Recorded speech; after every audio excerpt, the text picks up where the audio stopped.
Before we begin proper, I have a bit of a PSA. So, first of all, I'm not feeling all that great. It's basically all of why I was late in starting, so FYI. Oh, come on!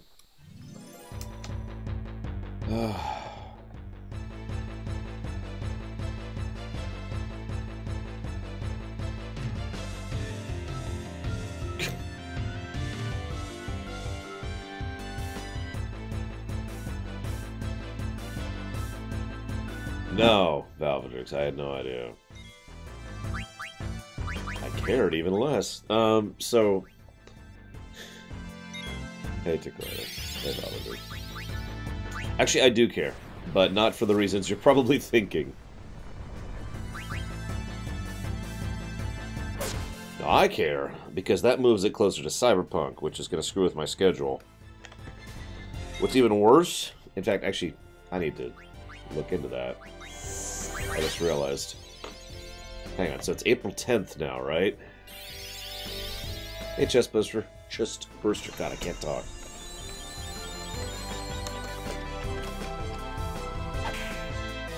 Oh, yeah, that's awful.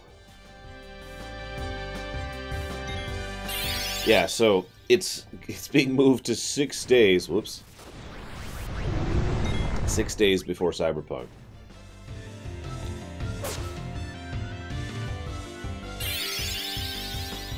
Yeah, that's gonna seriously screw with my schedule. Oh, yay.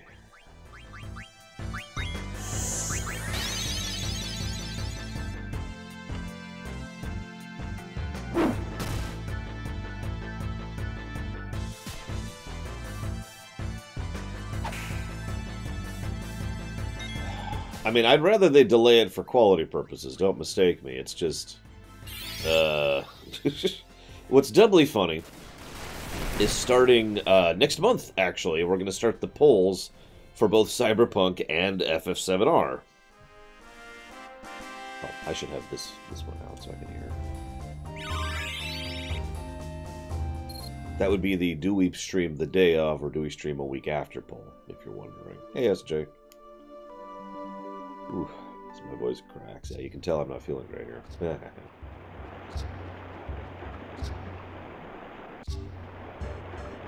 Anyways,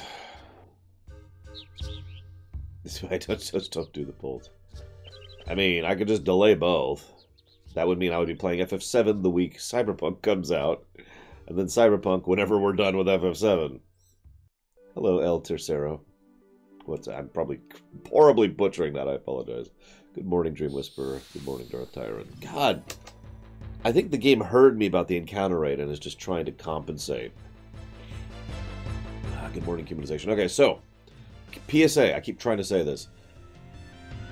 Sometime today, the repair people are supposed to show up for my ceiling.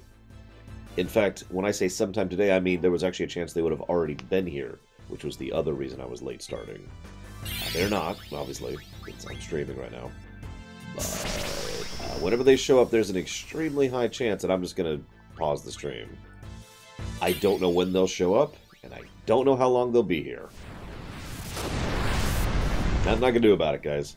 It was originally scheduled for last week when I wasn't streaming, because, of course it was. That was a perfect week for them to come by. They decided not to come by, because who frickin' knows?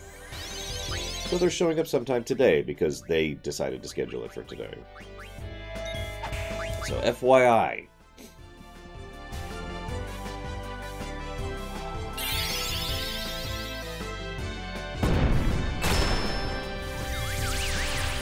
Yeah, no kidding, Darren. Jeez. Hello, Maria LeMay. Hello, Siren. What is up? Okay. You know one thing I'm surprised by? How many gameplay positives we have for this game. Although, in fairness, I'm not sure there's ever going to be any more, but we'll see. I shouldn't say that, because that's almost a challenge at that point, isn't it? So, what's about to happen... Yeah, for every positive, there's the steroid. What's about to happen is basically a non-stop sequence of events until the destruction of Alexandria. So this is probably the most likely time when they're going to show up and be like, hey, just right in the middle of this.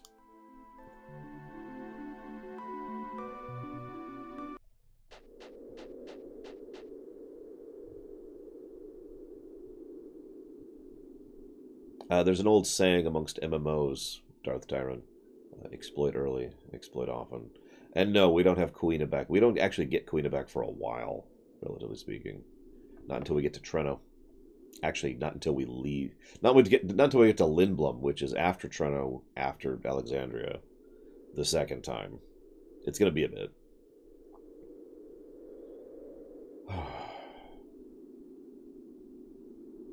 Hey, Zach Taft.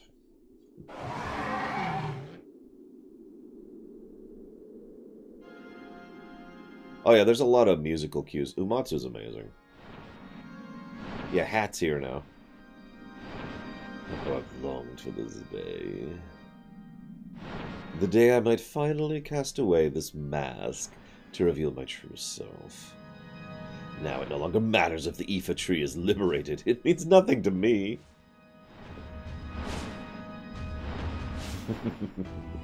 The tree's so beautiful. Its beauty becomes the great mother tree that lives among the stars. Ah, Silver Dragon, let us watch the drama unfold from the trunk of Ifa. No one shall interrupt us there. Hello, End. Hello, Geludo. And hello, Meatfist. No, we good.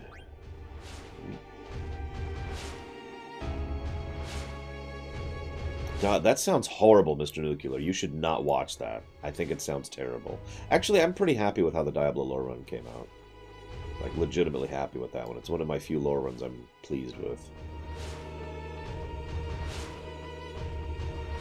And I didn't get a lot of negative comments on it. Like, I got some people who disagreed with me, but did so in a, an actual respectful, civil manner. I don't think I've had any actual, what I would call a negative comment on the Diablo lore run. Of course, now that I've said that.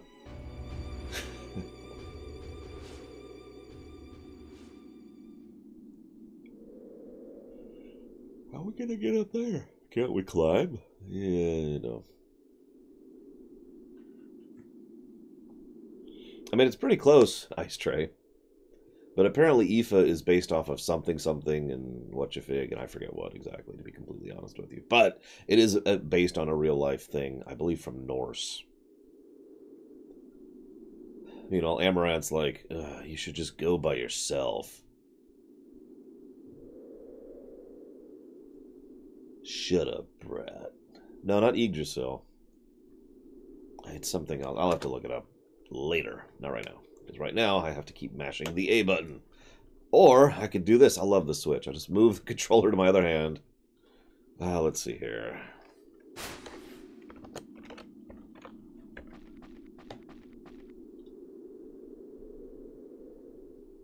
Or is he Ice Tray? I mean, there's all that red stuff on top of his head.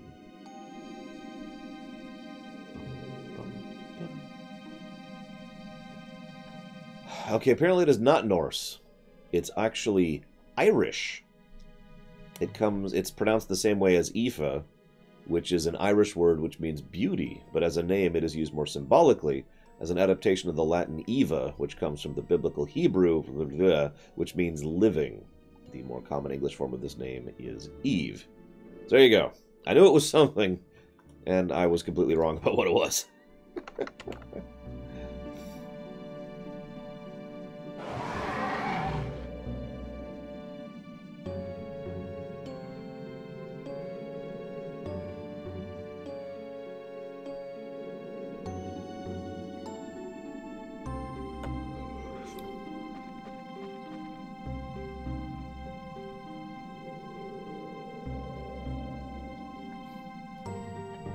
So, it's time to confront Kuja.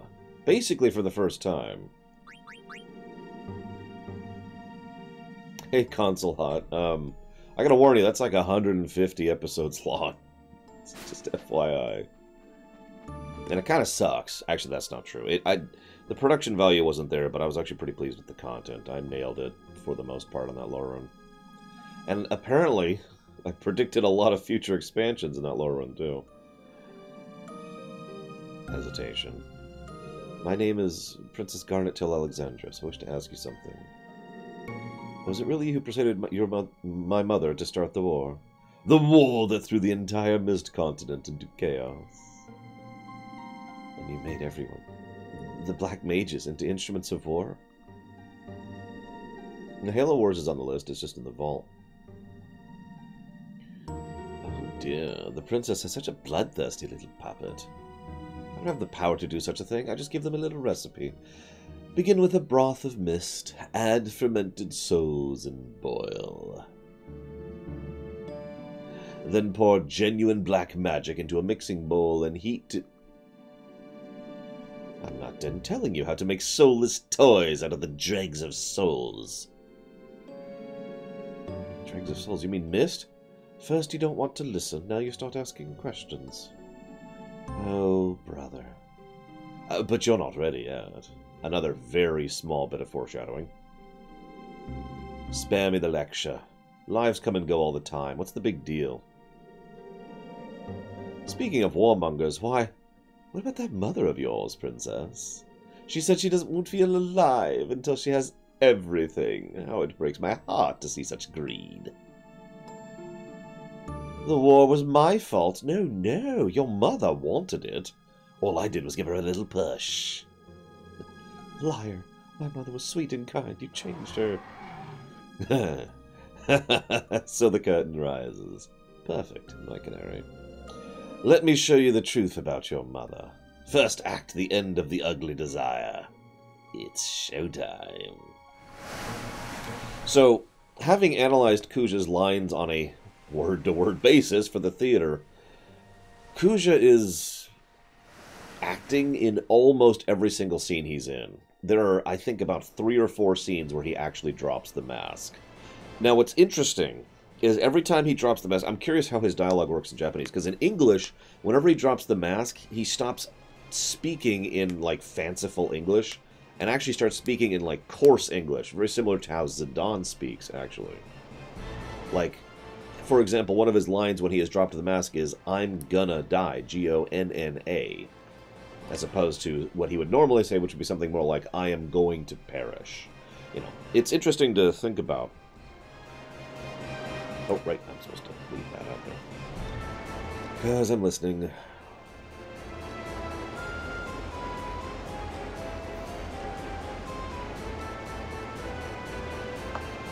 Ow, ow, ow, ow, ow, ow, ow. Ah. Hang on. Did I get a donation? I didn't hear it. God dang it, I have been terrible. Not 2 days. Oh, no, there it is. There it is. It's like, where's my notification? Thank you very much, 10-Headed Hydra. And I will put that towards the HD run. Which, hopefully, we won't have any issues with. With GTA 4 being pulled off of Steam, and, frankly, hellacious, horrific issues getting GTA 4 working at all, I'm kind of hopeful we'll get a re-release of GTA 4 which actually works on a modern computer. For those of you not aware, I can get GTA 3, Vice City, and San Andreas working without issue. I can get 5 working without issue. I have to just jump through hoops and twist the code into knots with multiple fan patches and a custom launcher to get 4 working. And even that is unstable and doesn't work all the time. Not what I would call acceptable for a streaming environment. My current backup plan for GTA 4 is just to buy the PS4 version and play that. But I don't want to do that because that precludes cheating. And it's a low run. Hello, Zlode. So again, I'm kind of playing chicken a little bit with GTA 4 and hoping that that gets a re-release, because...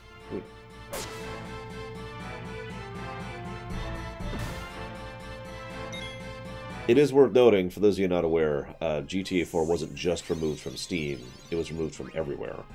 Digitally, at least. You actually cannot procure GTA 4 in a digital version right now. That's one of the reasons I think they'll go ahead and come up with a new port at some point. Agreed. Takoida. I'd rather not use the Rockstar launcher, but for the lore run, I'll swallow that particular bit.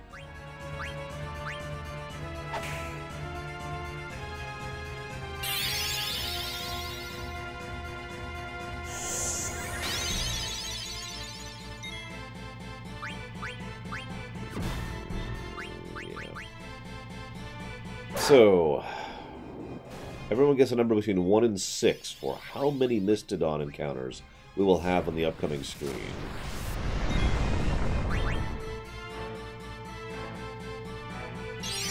Because it's pure random and there's nothing you can do about it. It's actually really aggravating for speedrunners because it's pure random and there's nothing you can do about it. Yes, it does, Adam. In fact, it even has good cheats. Holy crap, right? This is the only Switch port that has good cheats built in. So Kuja's off fighting Braun, and of course they don't show it because, I mean, this is a PS1 game.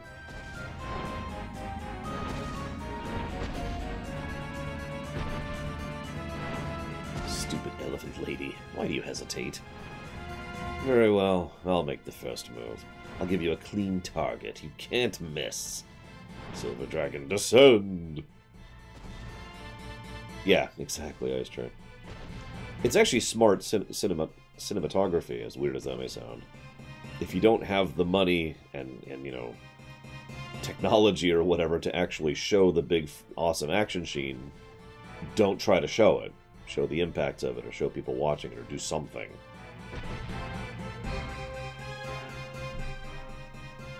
A lot of bad sci-fi didn't understand that problem and tried to show the special effects, where the special effects were somewhat lacking.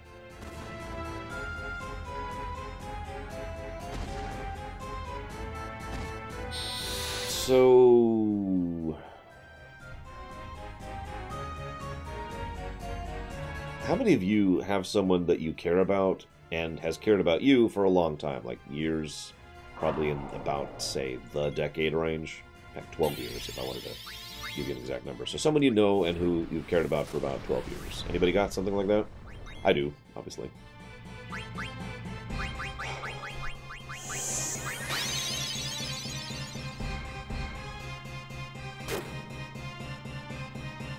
Note to self, fix Amaranth's equipment.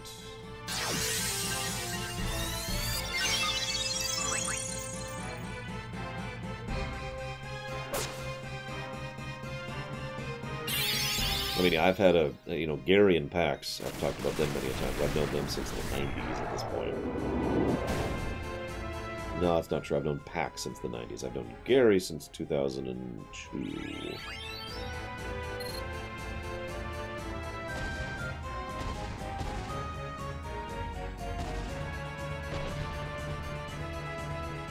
The reason I bring this up is it helps to explain part of what's going on here. Garnet is really freaked out about the fact that her mother's about to die, and so insists on doing something about it.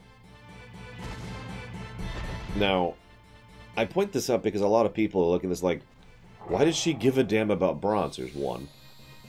After all, Braun is basically, you know, this genocidal, maniac, evil, horrible person, right? This goes back to that whole mind control thing, but again, by all accounts, Braun was a perfectly acceptable and good person up until about this year. So, about 12 years of her mother, which has changed only very recently. Let's go do that. In short, this makes more sense when A, you consider that, oh, for God's sakes, when you consider that A, she is young, B, the fact that she's like, oh my god, my mother, which is the scene we just kind of went through. And C, the fact that, you know, she actually cared about her mother prior to the events of the game starting.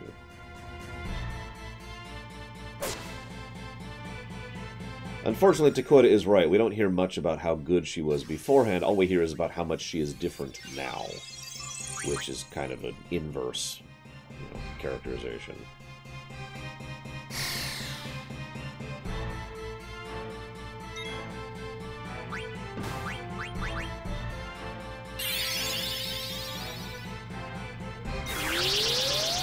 I love this. I'm tranced, and I have no mana. So let me waste some trance using a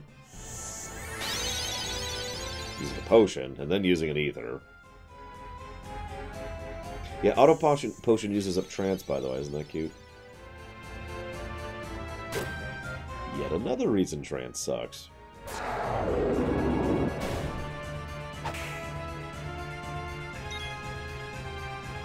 think I can throw right now.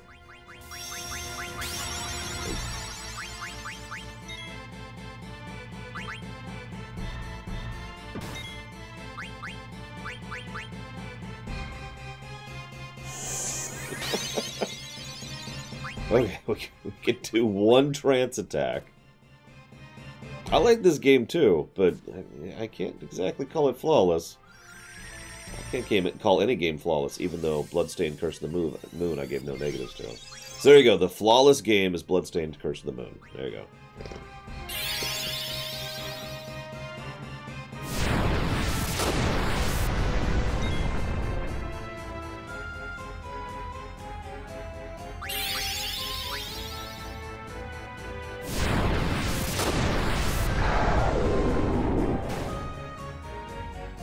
Of course, that gets into that whole what exactly is a 10 out of 10 score debate. Of course, we have to show the trance animation as we're leaving combat.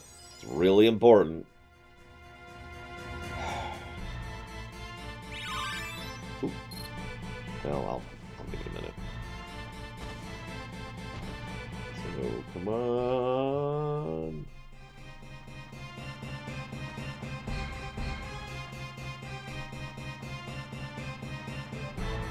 Okay, that's actually really good luck, getting only one encounter.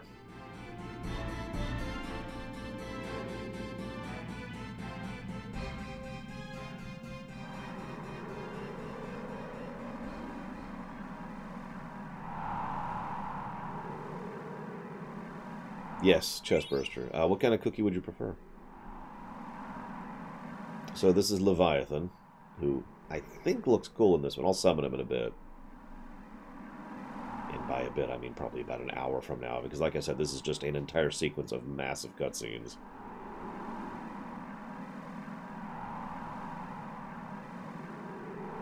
Hello, Final Cloud. I like how they acknowledge the fact that Leviathan actually, you know, isn't going to be helpful in this circumstance because they're fighting against a dragon, and the side she's rooting for is the naval side. It's just a little tidbit there. By the way, another nice little tidbit is that Kuja's actually winning this battle that he's not trying to win. He's just throwing Mystodons at the fleet, and he's winning.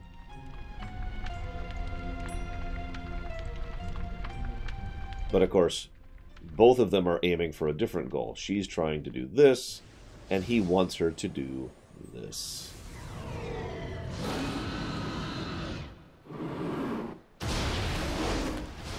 In sheer visual aesthetics, I really like this Bahamut.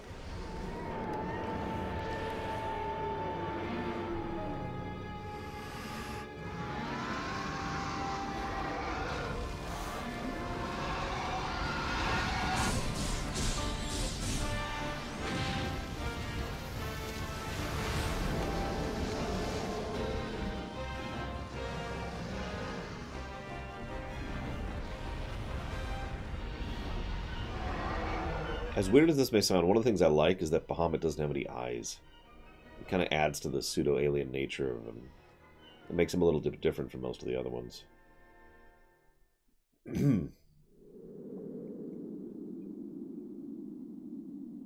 I would say coolest Bahamut, yeah. Hey, Bensmark. And yes, we're going to have to turn the FF7 delay into a drinking game at this point, aren't we?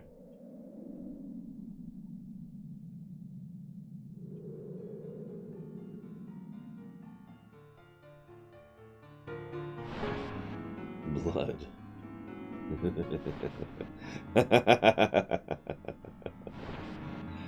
Excellent, Bahamut. Power, mobility. You truly are the best. You even hurt me. A little.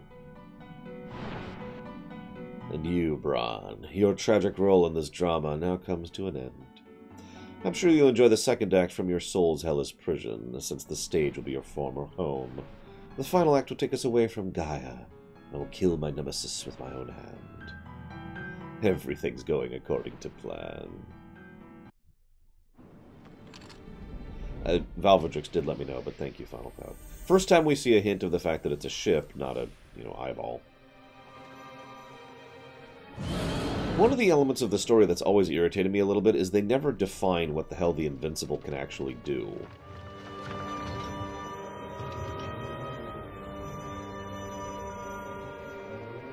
So it just kind of does whatever the plot needs it to. Until we get it, at which point it suddenly can't do anything.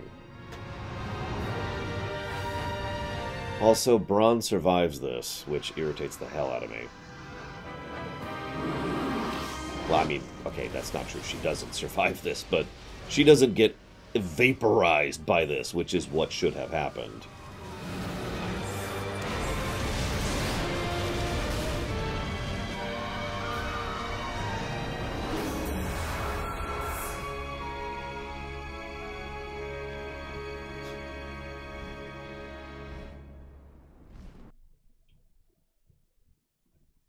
Like, she survives this, and so does her entire escape craft, her escape pod ship. They even call it an escape pod. It's the Blue Narcissus. This is actually going to be our ship for the next part of the game.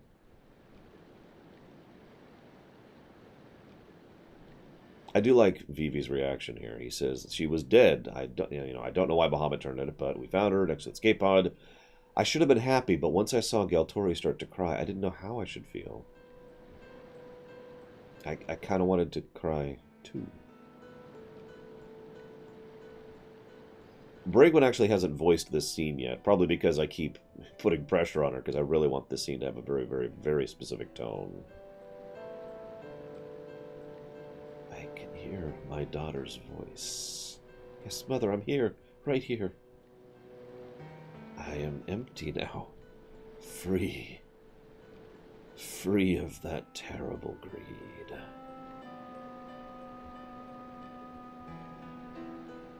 I haven't felt this way since I saw that play with you and your father. I led Alexandria down the path of ruin. The people will be happier with you on the throne.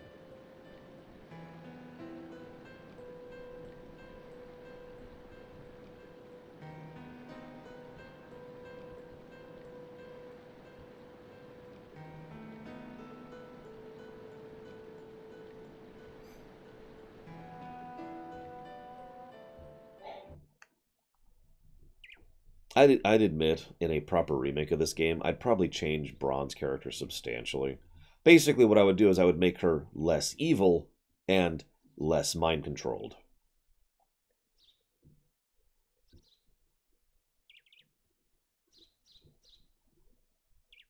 Because the way it is she's incredibly evil, but she's mind-controlled, so it's okay. This is a nice screen. There's a lot of nice shots, which are only used for like 2 scenes in this game. Well, you know what I mean, though, Dakota. As in, the things that she does are less horrible. A good example is I'd still have Clara destroyed, but have it be an accident. Have it be, rather than her being like, oh, that was amazing, it would be more along the lines of, oh my god! Like she basically lost control. In fact, I'd make that a common element, that anyone who is not actually a summoner cannot properly control a Eidolon. This would be relevant for Akuja as well.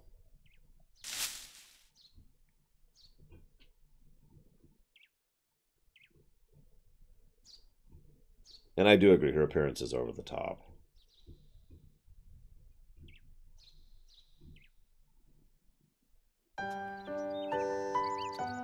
So, end of disc 2. We're actually over halfway through the game at this point. Now, I like this game a lot, as is probably evident over here. But in my opinion, this is when the story really starts to falter. Up until now, there have been a few complaints, and there's been a few logical issues and misdirections and problems. But, for the most part, it's been very tightly scripted. There's been a lot of good character stuff, and most of the events follow very good pacing, which is really important to me. Now,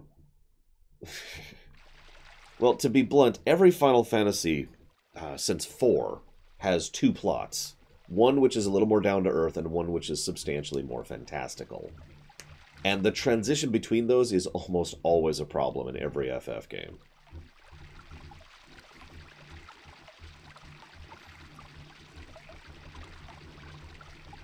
God, it's really pouring rain out. What do you want to bet the guy won't even show up today?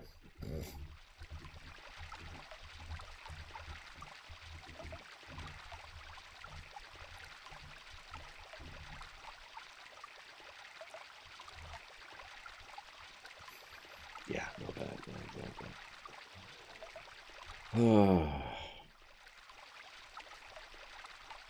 But yeah, I like that idea too, Sovicom. So that would then explain how Bronze summons all go completely wrong, and how Kuja's summon would go completely wrong. I would also have the devastation of Alexandria actually frickin' matter, which is one of my biggest irritating points in the story. Not the biggest, but one of the bigger ones. Meanwhile, Zidane is pouting. This is one of those sequences that actually makes more sense to me after working on the theater. And I don't want to dismiss it because it's still just kind of an eye-rolling thing. But again, this does actually make sense given the path we've been going through to date with Zidane. He has never actually been in love, actual love before, and he's basically just been dumped from actual love. And he has abso-frickin-lutely no idea how to deal with that. And it shows.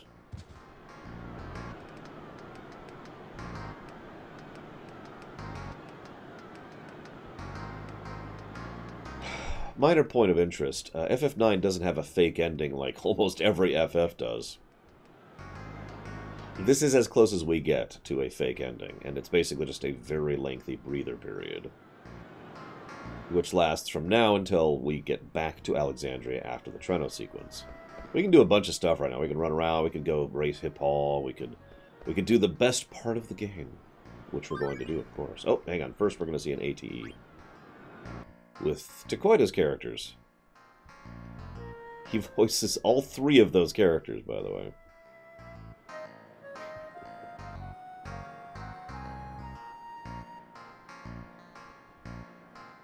Like, at first I was hesitant to do that, but then it made a weird amount of sense for me to just make every single one of them sound the same.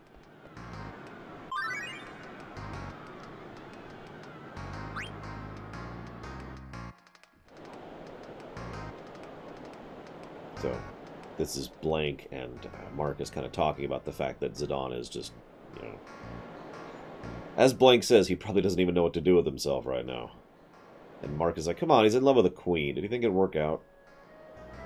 It's okay, he'll be the Queen's pet? Toy? I don't know. What do you want to call that? Consort?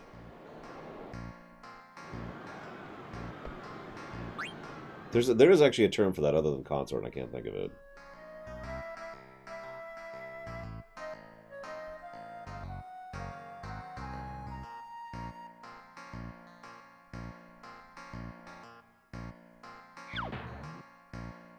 Toy boy. Not quite the direction I was going with that. I meant more like the royal thing. Because there have been several empresses and queens over the years who have had a... that.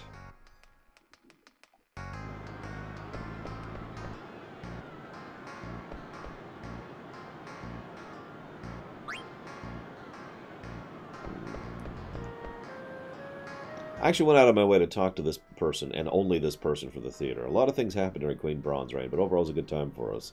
So I put together a wreath of roses for her gravestone. Very minor point, but Dr. Todd actually mentions that someone in town made a wreath of roses for the gravestone, and it's the one they actually put on the grave. Go figure.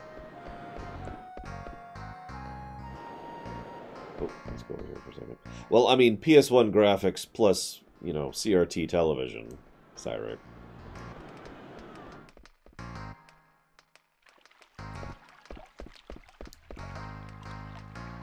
Oh, we can't go to the castle. Sadness.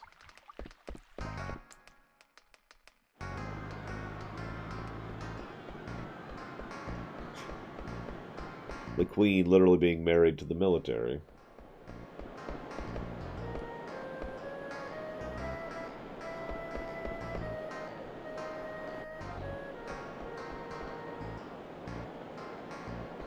can still do the rescue the cat quest, which we're not doing, of course. I wish the chef that cooked for Princess Garnet's birthday party would come back, a.k.a. Kuina, which is one of the weirder plot things in the entire game. Like the fact that Kuina was just here in Alexandria at the beginning of the game. I didn't show them off, but they were in fact there. Yeah, I saw that, Zalog. I'm betting it'll be someone not interesting.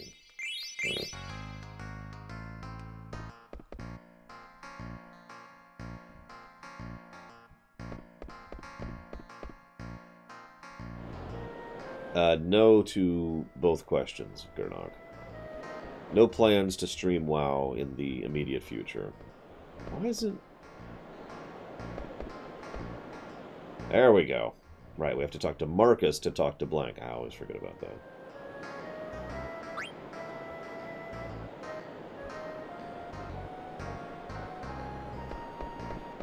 So here's the one and only scene where I end up talking to myself as Senna and Vivi.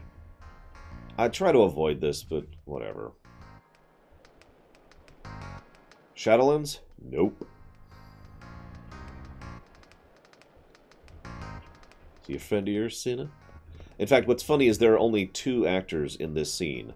Me and Bragwin.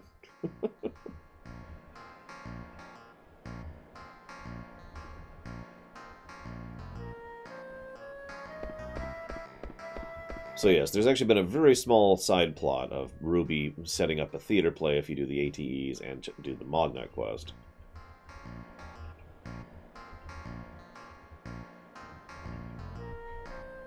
Apparently it's very successful. It's almost like people in this era really enjoy theater for some reason.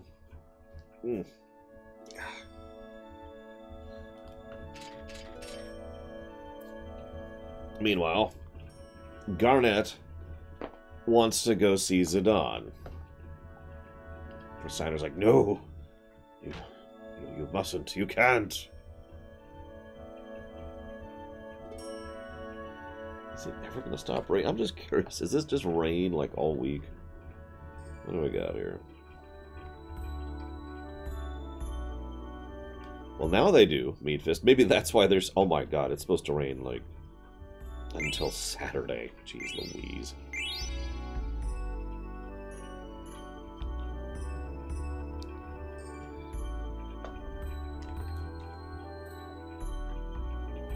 No, I do not, Zach Taft.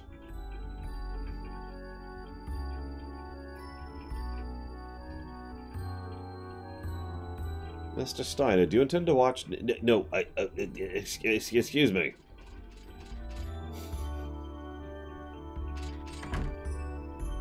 So then Garnet turns to Beatrix, who is officially a different character at this point.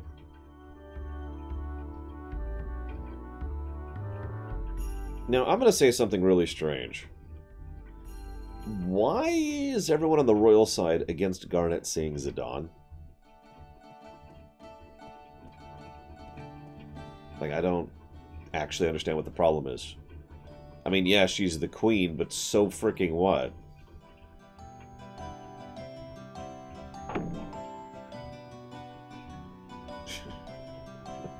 I'm pretty sure Zidane knows how to bathe. This is also ignoring the fact that she does, as queen, after having been queen for a year, I might add, actually end up with Zidane anyways, so it's like... Okay, whatever.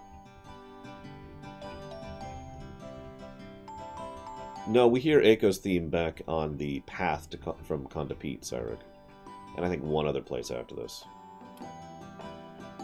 Yeah, I mean, you say that. It's inappropriate, and he's a criminal, and she's royalty, and he's a thief. Again, none of that seems to be a problem at the end of the game. And I know what you're thinking, well, by then he's a hero. He's not a hero now? Think about what he's done at this point in the game. It's not exactly like he's just been a scoundrel for the last 10 hours of gameplay. And about a month in lore.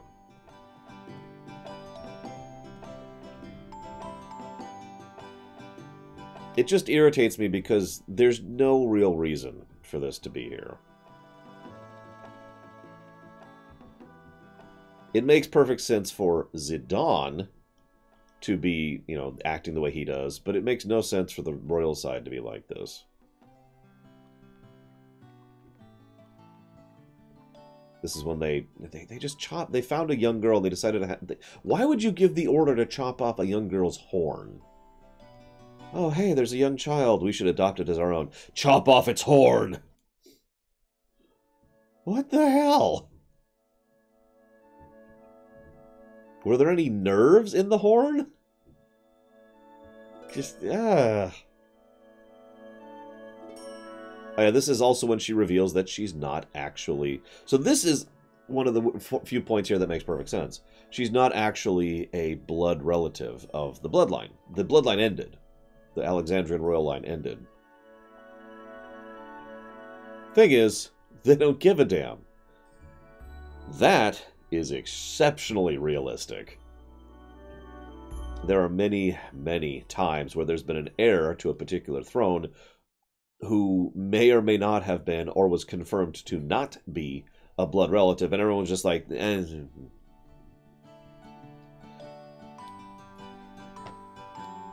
Which I find amusing, personally. Yeah, it's either her or Beatrix at this point, basically. Excuse me. So now we're Eiko. Yeah. Oh, no, I'm going this way. Because I need to get bumped into by Baku.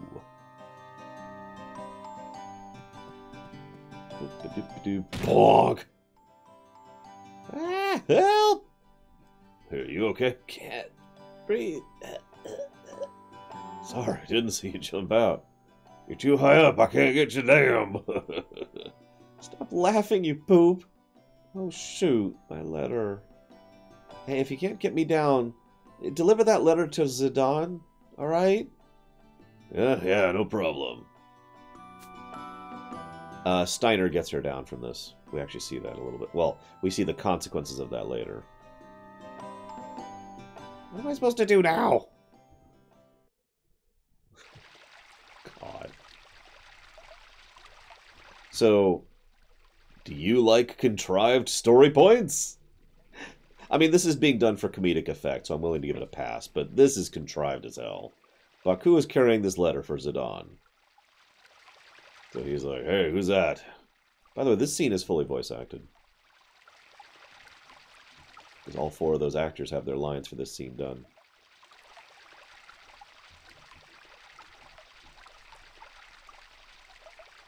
Yes, he did protect the princess and her kingdom, but that doesn't change the fact that you're all thieves. I cannot let you and your kind into the castle. Blah, blah. Maybe he can teach you things. And then Baku is like, ah, and drops the letter.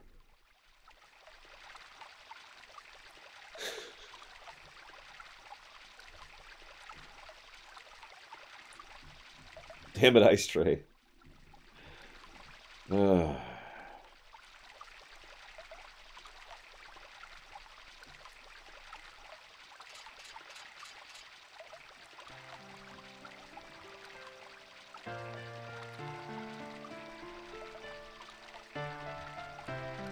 Oh, I'm sure, Savacom. Meanwhile, after Beatrix happens to roam by and hears the argument between Baku and Steiner, notices the letter. Alexandria's at peace again, yet my heart is full of sorrow. Why? Maybe it's because you killed a whole lot of innocent people for no good reason. Just a thought. Thank you, Muhammad Elvis. Then she notices the letter and assumes that Steiner dropped it. It's not even that much of a love letter. When the night sky wears the moon does its pendant, I shall await you at the dock. Did Steiner write me a love letter?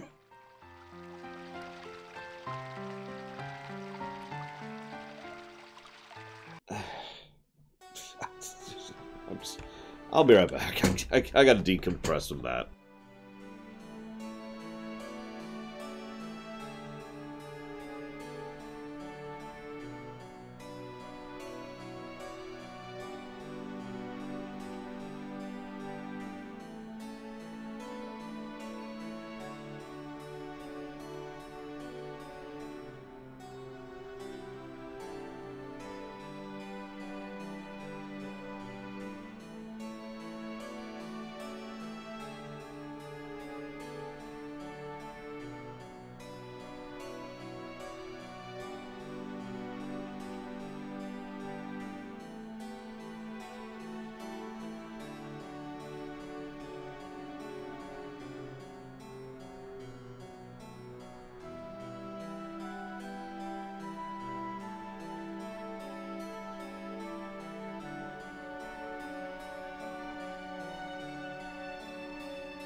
Okay, I'm okay. I'm okay. I'm okay. Meanwhile, Zidane has no idea how to deal with anything. Oh, no, no. I can't start my day without Garnet, or Dagger. It actually always kind of irritates me that he goes out of his way to call her Dagger the whole game. I get it's because it's the name you rename her to, but... Anyways.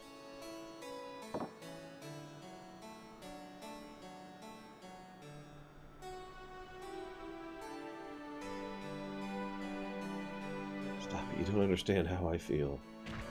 Honk. What happened? You look pathetic. I love how... I mean, Baku is actually not a great character, but I do love how honest he is.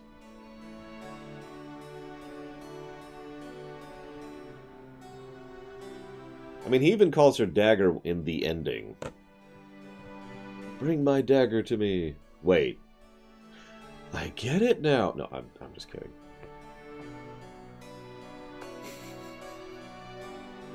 I mean, that line does have some interesting connotations.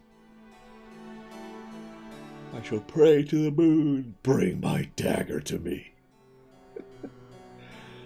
Oh, all the time, Zacto. Meanwhile, Baku forgot the slew of love letters.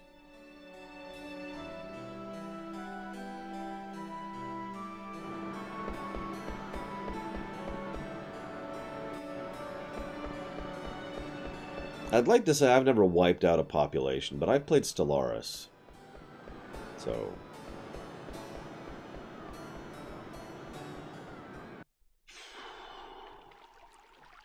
Hey, look! It's one of Freya's 3 remaining cutscenes in the game, not counting the ending. Funnily enough, all 3 are between Freya and Amarant.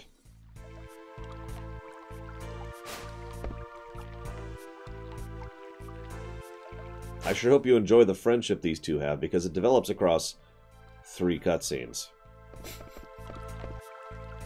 One of which is optional. It's an ATE branch in Treno. Tell her I'm the Flaming Hat. Sorry.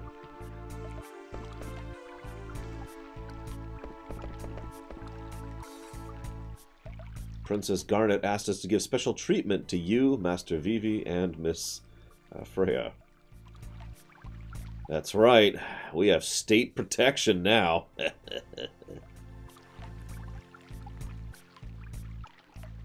Where have you been? Garnet's about to become queen, and you're off wandering about. Have you found out anything more about Kuja? Well, answer me! No, I've been moping. Look, if Kuja was responsible for taking Garnet's Eidolons and killing Braun, who was working with him, don't you think he'd come after her again? I know. Well, what can I do? I couldn't even talk to her, remember? Yeah, Hat voices Amarant, Final Cloud. We named all the characters after their voice actors.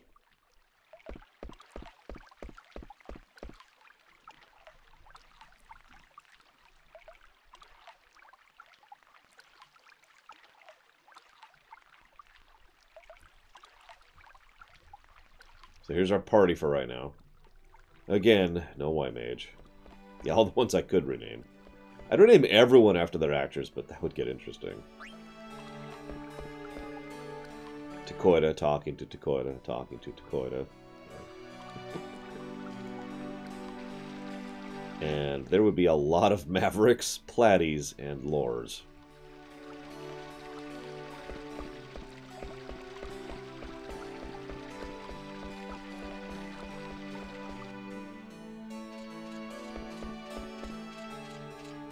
That's true, we do have a Dragoon. Quit screaming or I'll throw you in the dungeon. Ah. Actually, they do, Zactaf, in the book that came out last year, actually. He called me a liar and a loudmouth and a brat. He's right. What did you say? You want to repeat that? Man, I hate kids.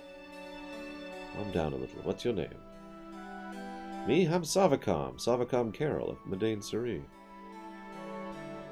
Don't you know anything? Silence! What are you all doing here? This is the royal castle. You do not belong here. Oh, it's Master Vivi. Very well, I will allow you to see the princess just because of Master Vivi, and no other reason. What's doubly irritating is Steiner, reverts several steps in his character for, these scenes, and then goes back to being Steiner in the scenes that happen after this. Again, as the director of the theater, I asked several actors to try and smooth over some of these plot issues by doing their lines in a different way to try and change the tonality of it. Specifically here, I was telling Sayaldir, what I want you to sound is not like you're the same Steiner, but more like you're relieved to be back to the status quo. Thus helping to explain why Steiner is acting the way he is.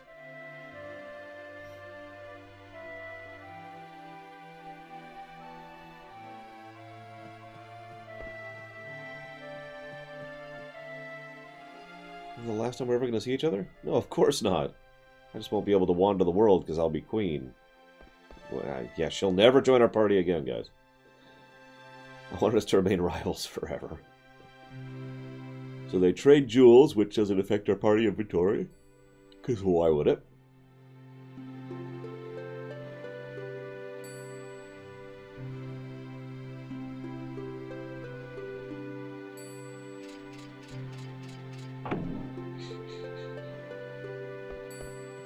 Why didn't you say anything to her, Zidane?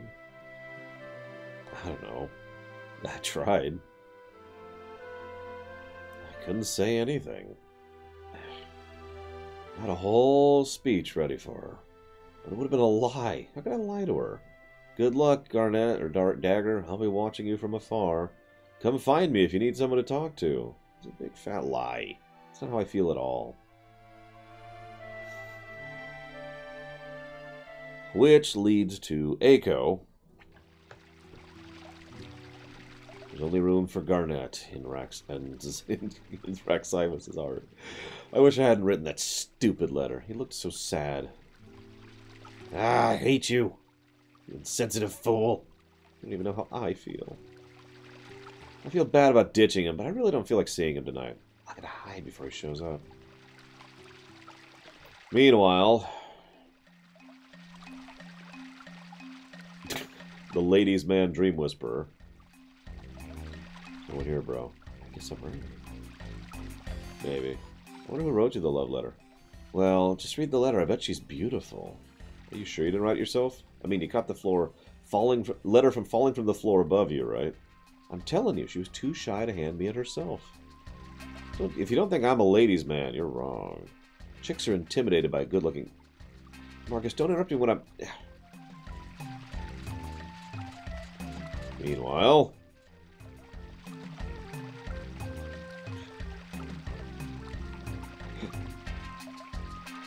What's this? It's a letter. I'll admit, this makes me chuckle, this whole sequence, even though it's stupid. There's the thing. My goodness. This is a love letter. Who wrote it? To whom? Meanwhile...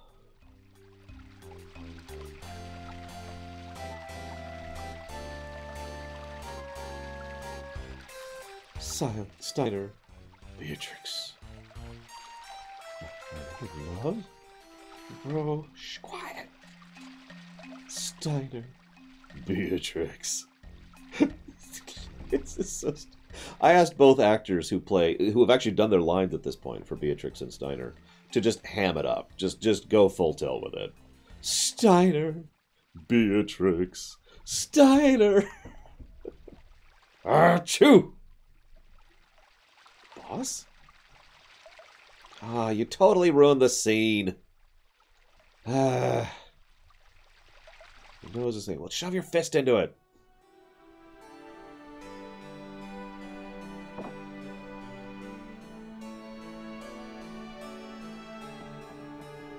Bonk.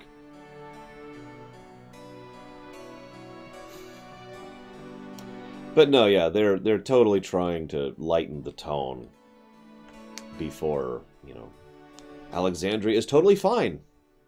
It still just kind of irritates me.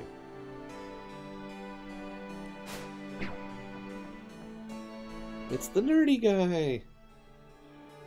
Yep, I'm always energetic, but I'm actually hurting on the inside from being rejected by Reximus. Did you say something?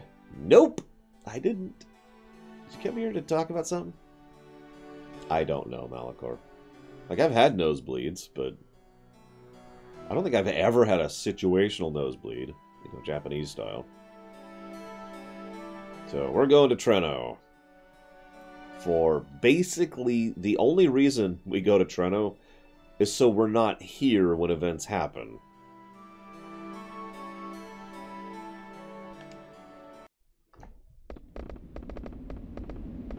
This is also when we find out that there is still mist in some areas. I heard you guys got rid of the mist, and I hope you enjoyed that, because that's the only real acknowledgement that gets. Other than, obviously, the need for a new airship. Meanwhile...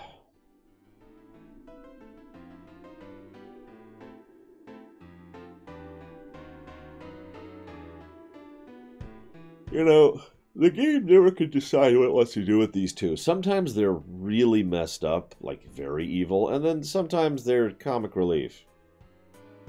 And I've never heard of a character who does both those things at the same time. I agree, Savicom. Oh, absolutely, Final Cloud. If anything, I would probably want to... So, I've mentioned, you know, my own proper remake thoughts on that. I've been doing that for this whole series, actually. I would probably expand FF9 substantially to basically add more from about this point to the end game. Because, like I said, there's some serious holes and pacing issues for the latter half of the game. The latter third of the game, rather. And one of those things would be I would, you know, I'd do more with Alexandria. Maybe make it optional, but it would still be there.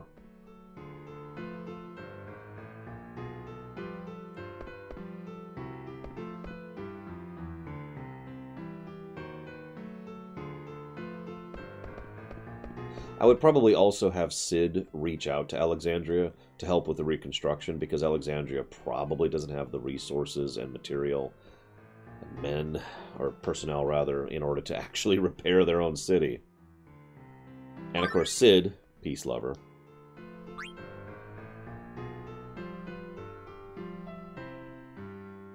Why didn't I invite Zidane? Yeah. Those two are thick like bricks. They don't realize how they feel about one another until they're apart. What do you mean? Ah, you big dope. Okay, listen carefully. Zidane really likes Garnet, but Zidane wants to act cool, so they misunderstand each other and end up fighting. Now do you understand? Not really. He wouldn't stop acting cool in front of me either. It's so hopeless. Hey, is that the card stadium? But wait, there's an optional side quest we can do. Which we're going to do, by the way. Yeah, so Tetramaster. Would anyone like, and I mean this sincerely, would anyone like to argue that Tetramaster is not a negative to gameplay? I forget who voices Marco. That's true, Darth Tyron. That is true. See, Vivi doesn't think like that, Savicom. If it weren't mandatory, I would be a little more positively inclined towards Tetramaster. But I don't like Tetramaster. And it's mandatory.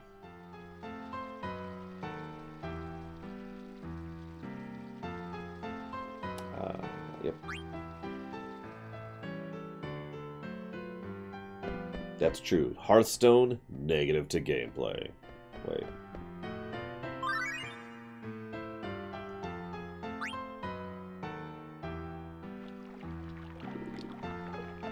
So, these are the only scenes that Gilgamesh is in the theater. I hope you enjoy Gilgamesh's voice acting. He is done by Gary, my very, very good friend.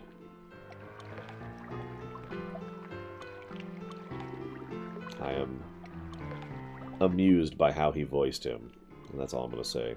I was actually talking to him live on Discord and then just recording the Discord channel. So I could actually give live feedback. It was actually a very unique experience, being able to literally say, no, no, do it like this, to someone who could then immediately do it differently.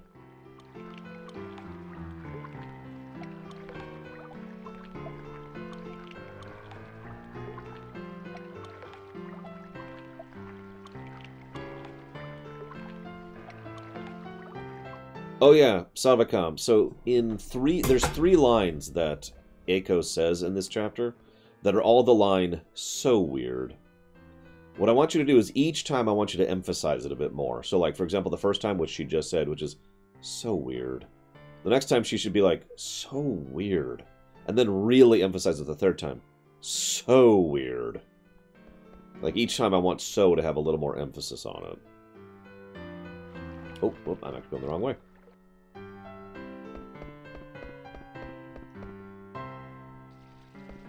Yeah, the fact that there's RNG irritates me too. That's actually one of the things I like about Triple Triad. There's no RNG to it. I'm just testing something really quick. Nope, I'm right. Okay. Let's go here. Get VV.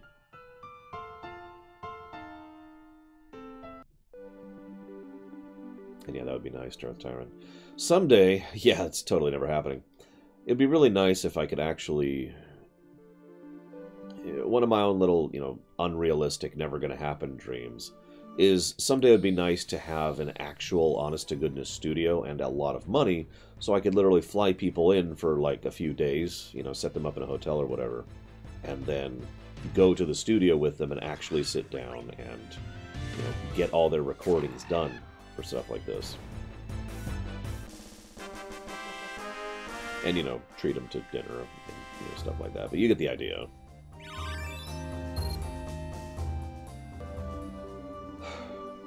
But that would actually be really expensive. Which is, just life, really.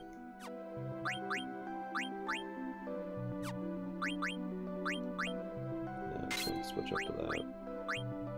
Don't care about that. But I do care about that.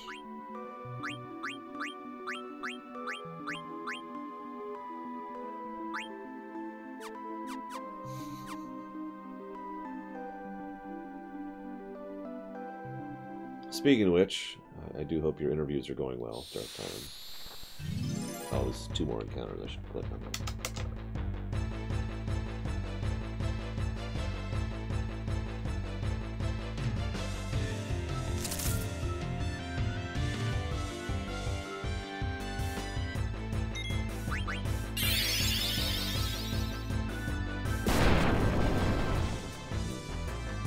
Well, I know that feeling, Darth Tyrant, very, very well. Just before I started doing the Patreon thing and made this my full-time job, I couldn't get anybody to freaking talk to me to get a job to save my life. I couldn't even get a job at Walmart. That's how pathetic I was. As a third-shift stalker. Couldn't even get such a basic, low-level menial job.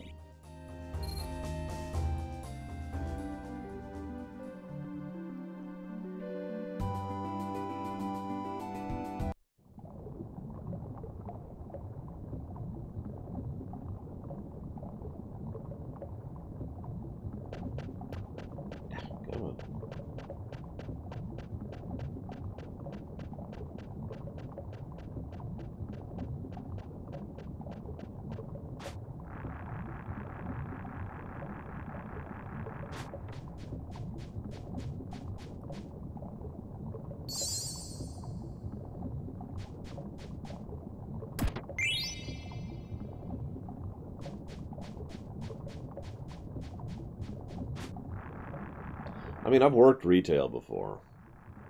And fast food. And as a help desk. I've kind of hit the trifecta on that one.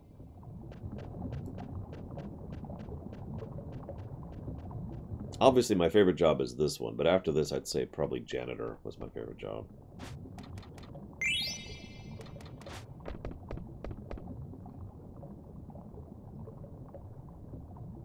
"6 months since I adopted Vivi. Still too small to eat."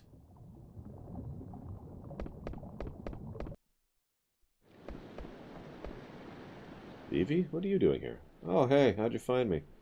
What are you doing a dump like this? I used to live here. Really? Yeah, with my grandpa. How'd you end up with your grandpa? Well...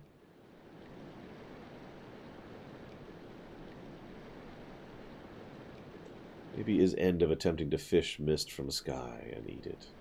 There's no possible to prove theory of nourishment with no eating.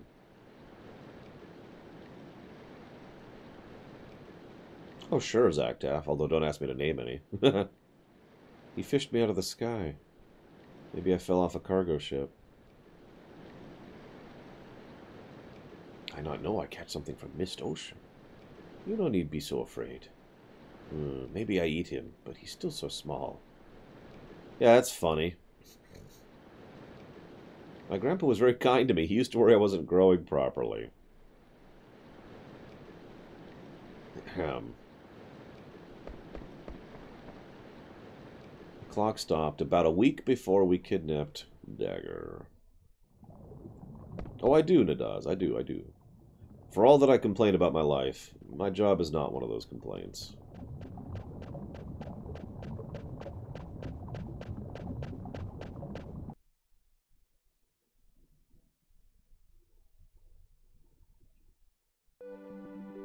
Nintendo Swatches? Oh, those are amazing.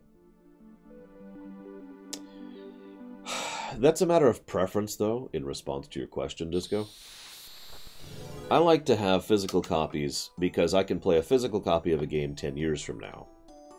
However, it's also really convenient to have digital copies because I can just load the game immediately and not have to worry about swapping things in or out.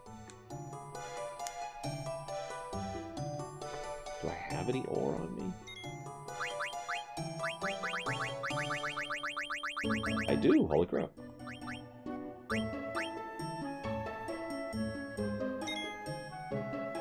You can, possibly, Johnny, but not necessarily. You're pretty much guaranteed to be able to play a physical copy 10 years from now. I mean, I have SNES games I could play right now that I have had for, you know, a long time. But yeah, that being said, I'll just go ahead and pull this up really quick. You'll notice, like, almost all of these games are digital. That's because I like being able to just fire it up and be like, pwong. And, you know, like, all these games are digital. This is digital, this is digital, that's digital, that's digital, that's digital, etc., etc.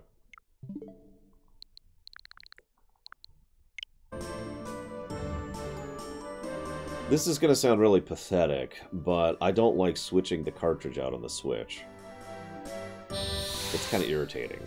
It's probably the most irritating cartridge switch thing in any game or any console I've ever played, and probably one of my only real complaints about the Switch as a console. So, either way, that's my answer. Which I know isn't an answer at all. Well, it's not hard, it's just irritating. Pull open the slot, hold the slot open, pull this out, push this in. Oh, is it double musicking? I don't have my headphones in right now because I'm listening for the people. Oh, wow.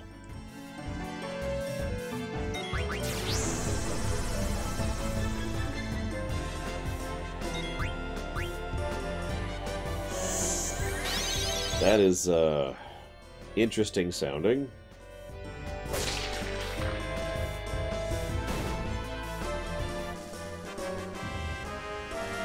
Let's see if a zone change fixes that, otherwise we'll save and try and force that.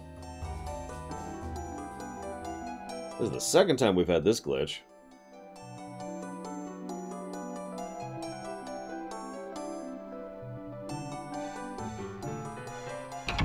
Nope.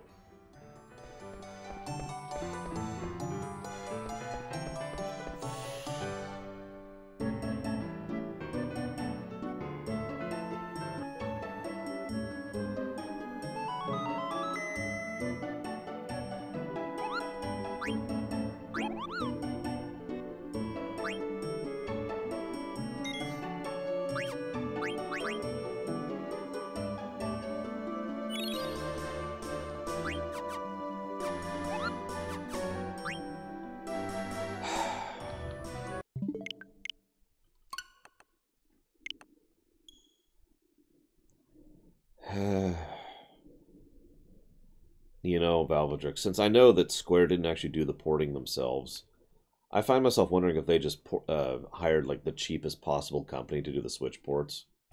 Because all of the Switch ports have had some problem or another.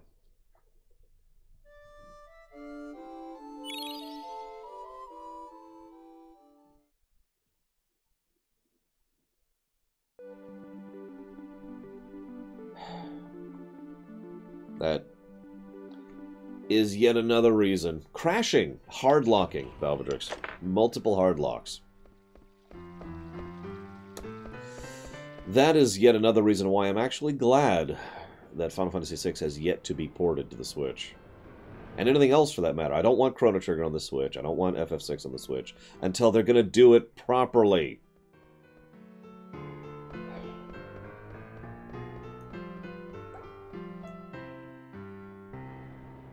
Oh, I'm going the wrong way. Wake up, Laura. So, I haven't been doing the card game at all, so that should be fun. But, you know, we'll make this work. It'll be fun. It'll be fine. Oh, hang on. AT.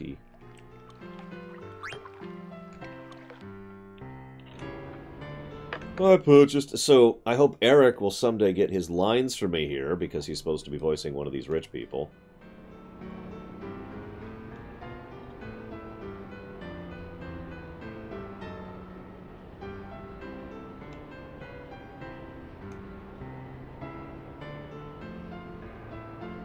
Wow, Gum Gum. That sounds terrifying. I'm not sure I want to watch that or read that. There's Gilgamesh again, like you do.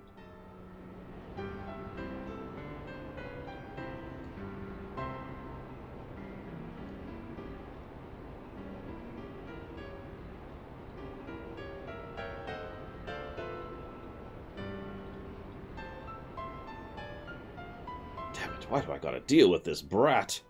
Just need to nab her and get even with Amarant. That bounty is mine for the taking. Yeah, I'm leaving. Wait, I'll take you out to dinner. Hey, Kawina, you remember them, right? Because they haven't been in the game for actually a long time.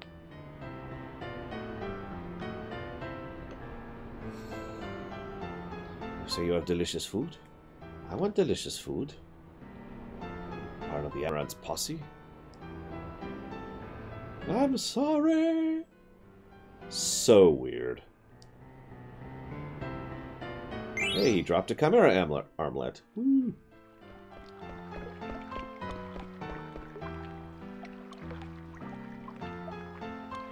Fantastic prizes await you. Lo and behold! Well, she's a cutie in a sailor's uniform? I'd love to challenge her. Anything to meet this girl and stop thinking about Garnet. Whoops, actually, that's a misclick. No, I cannot Zac Tap, sorry. Okay, so, Tetramaster.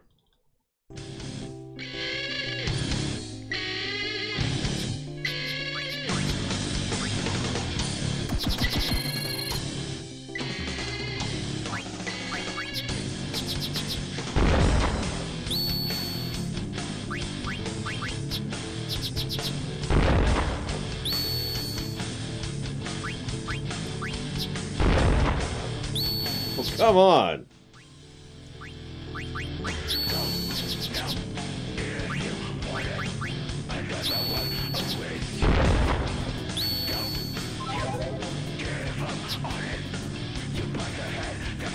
Okay, let me some actually good cards here.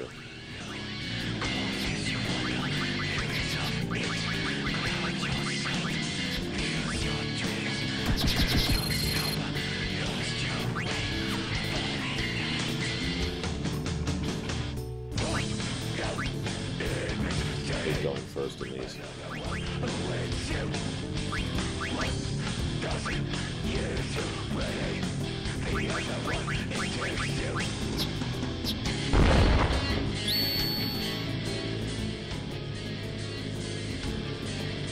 That's a loss.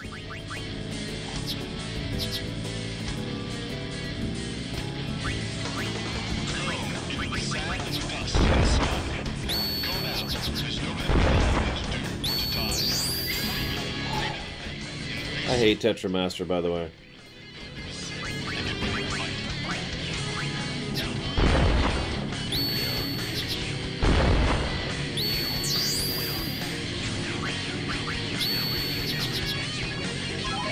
Oh my god, I hate Tetramaster.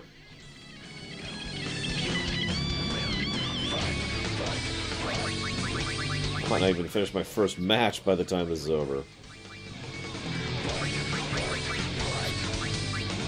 What do we got here? Sure, we'll do that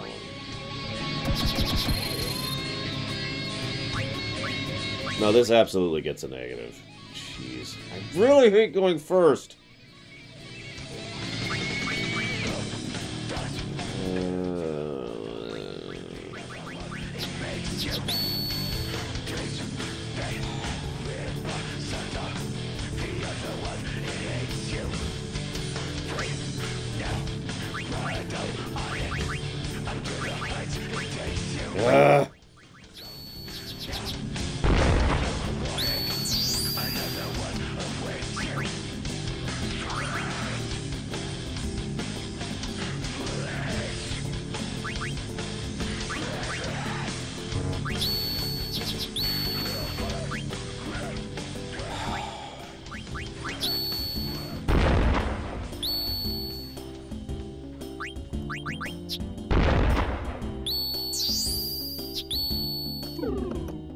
So this game, God, it's so complicated, I'd have to actually look it up to really properly explain it. The way it works, though, is the first number is your overall attack power, but that's actually a range, not a number. So, for example, 2 attack power isn't actually 2 attack power. It's like 2 to 12 or something. Hang on, let me pull this up here. While we're talking about it.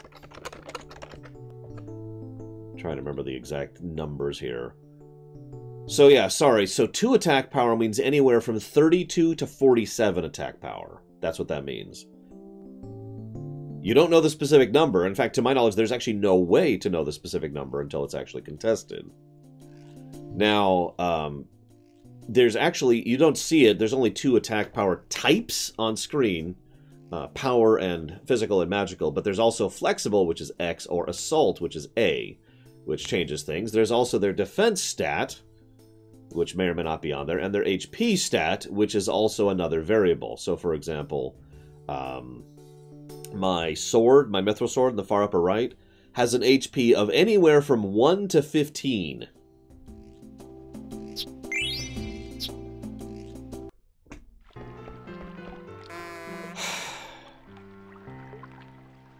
Now, the type of battle depends on what type of attack is hitting what. So, a physical attacking a magical changes the nature of the variables. A magical attack...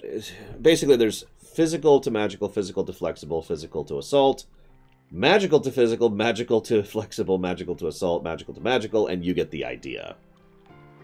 There's a lot of different things there. Then there's also combos, which you saw happen a couple of times. Combos happen when you challenge someone directly, in other words, an arrow to an arrow, and you win, and they have an arrow challenging another person, and it just chains. That's a combo.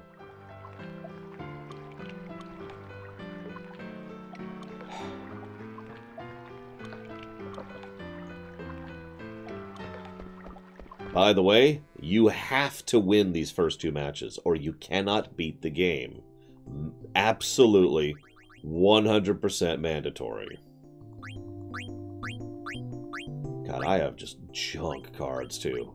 Which, of course, makes sense. I haven't been trying to get cards.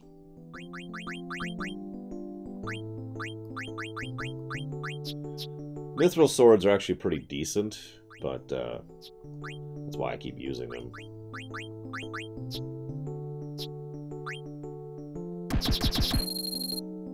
But yeah, this sucks. And I hate it. Any questions? Let's go ahead and try for this. You've got to be kidding me!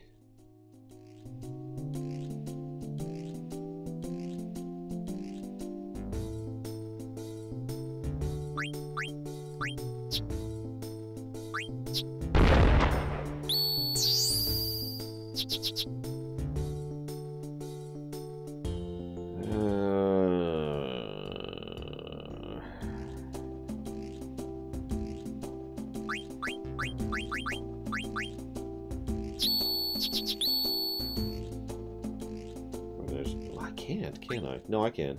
Ooh. So this is a 1MO1 versus a 1MO1. So let's see which one's actually stronger. Mine is. Barely. Ah! It's okay, I can still flip that. It's just, that was nearly a loss because of that garbage. Oh, sure. Yeah, by the way, you can only have 100 cards, and there are 100 cards, which means at a certain point in the game, you basically have to, if you're going to collect everything, you have to start discarding repeats.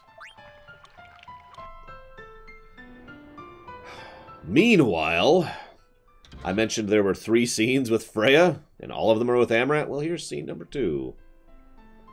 What are you looking at the lake? I thought you'd be the quiet type. Sorry, maybe I've changed. It's probably his influence. Zidane, so, did you find what you were looking for? Well, I've been investigating Kuja. Some people think the king, the owner of this mansion, is Kuja, which he totally is. What do you know? Nothing, really. So what's your story? I'm an unemployed security guard. Painfully dull until the day he showed up. During the fight against the 4 fiends, Zacked out. So this is also optional 2 ways. 1, the ATE, and 2, you have to say, yes, I'd like to learn more about your past. Which then unlocks another ATE. But now we're going to go save because screw Tetramaster.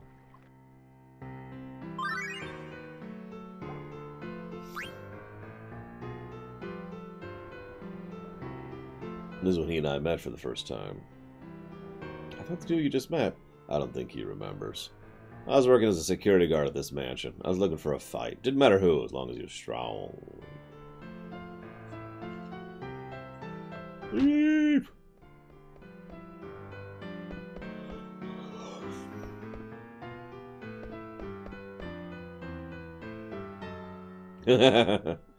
Yes, I call that Tor effect, Gum Gum, because Tor has that a lot. Come on, fight me. You're just a thug. What'd you call me? My favorite kind. I'll knock you out in 1 minute flat. Don't disappoint me. Here they come. I won't let them interfere. Come on, don't be silly. The game's over. Huh? Help! He came out of that door as I was passing by. I was staring at him because I thought he might be a burglar and he started pummeling me. But he's a guard for this mansion. That's why he's suspicious. Look at him. This is why rogues have a high charisma score, usually.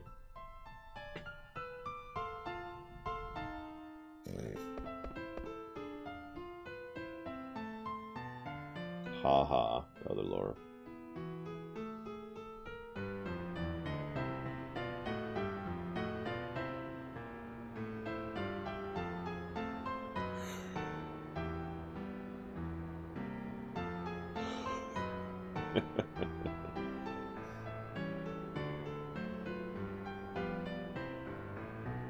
Speaking of inside jokes, I was thinking about trying to convince you to allow me to see some Section 31 news reports which report about a random Cardassian who's fighting against the Klingons and me actually going ahead and freeing her, that is to say the Vorta, so that she can go and arrange a deal between the Cardassians and the Dominion through this one random Cardassian man, but I figured you probably wouldn't go for that. Hey, Vandalia, what's up?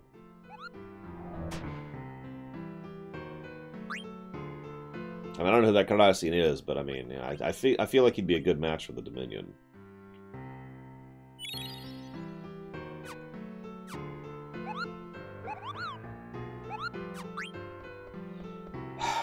I just realized something. So Strawpole's been bugging out recently. And I don't have, like, I don't know. I'm debating how I'm going to deal with that. Because I have 2 polls I need to start, basically within the next 2 weeks. Alright, here we go.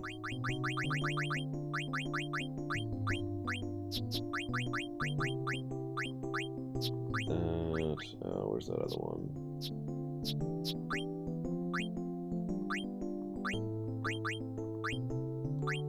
Oh, hey. He has a... oh, yeah. Did I mention... So you look at his health, right? He has A0 health. That's because they go with hex numbers. You know, 0 through F. I know a lot of people who were just really thrown by that back on the PS1 because they didn't even know what that was. There it is. Please be him. Thank you.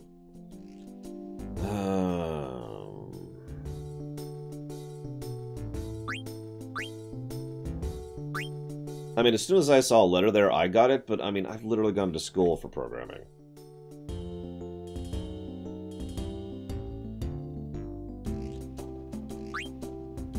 Like, yeah, just putting that in your game. Nothing explains that in the game, by the way.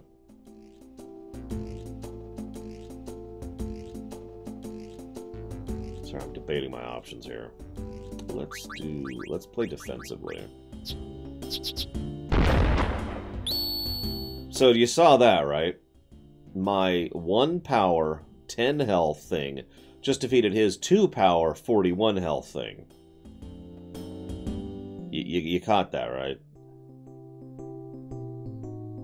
Actually, I don't actually have 1 power and 10 health, because what I have is 1 power, 1 defense, and 0 defense, and he has 2 power, 4 defense, and 1 defense, because that's the other thing about this game.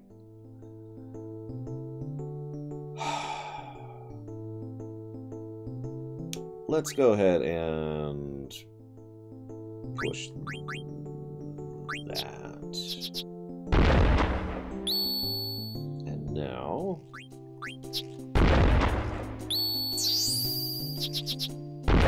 Oh, that's gonna suck. Oh, that super sucks. I can't even do anything about that. I just lost. Yeah, I just straight up lost. So we're gonna go with the Hail Mary. Which worked. That should not have worked.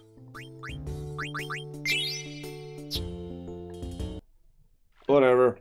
just whatever. I'm not gonna question it. I'm done. I don't have to actually win the final round.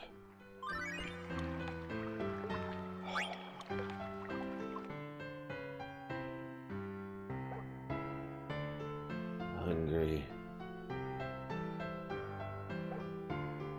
Why do you need Gil to eat anything? I cannot eat without Gil. You know, we've got like a few thousand Gil. You can just have some, Kuina. No. I drown if I jump. But hungry. Hungry! Suicide, eh? I forget who voices Old Man, but I think it's Wanta does the Old Man here.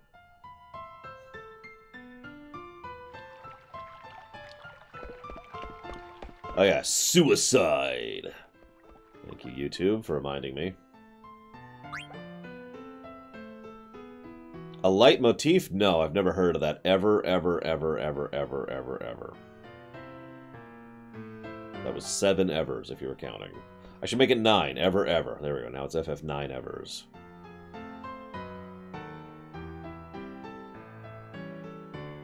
Oh god, Takoida! That's how we keep the bum population down. With Kuina.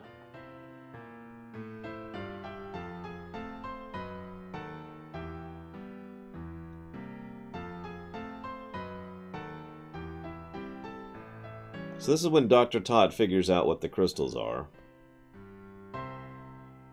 Which, if you've been paying attention, Kuja and Braun have been after the crystals since basically the very beginning. She demanded that of Bermesia, Clara, and Lindblom.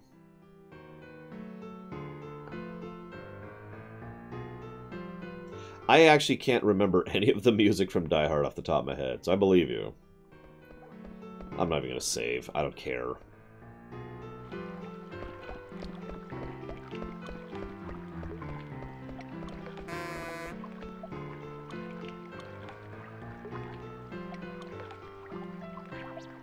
Yeah, Tor effect. Gum gum.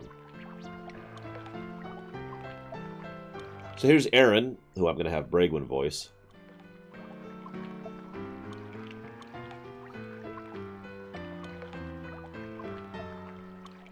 And Darth Tyron, the most amazing Oglop ever. For real, I do like Tyron's take on Cid quite a bit.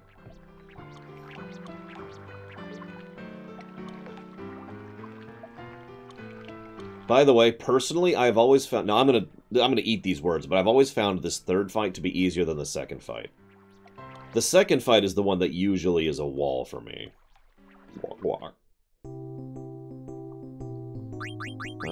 Let's see here. Let's do these two. And then, where's my... that one. Let's do that one. That one.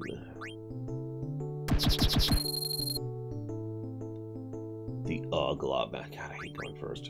The Oglop Master reigns supreme. See? Look at that reigning.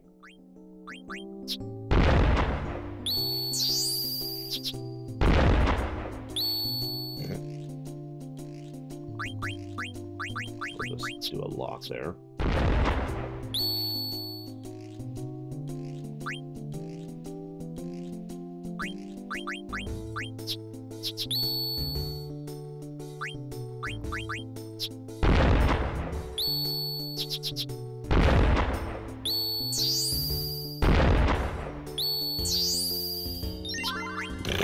I win! I stand by my earlier statement. And you get a rebirth ring, which is extremely useful. I was hesitating to save, but the rebirth ring is incredibly useful. It's one of the better accessories in the game, right up there with the haste ring.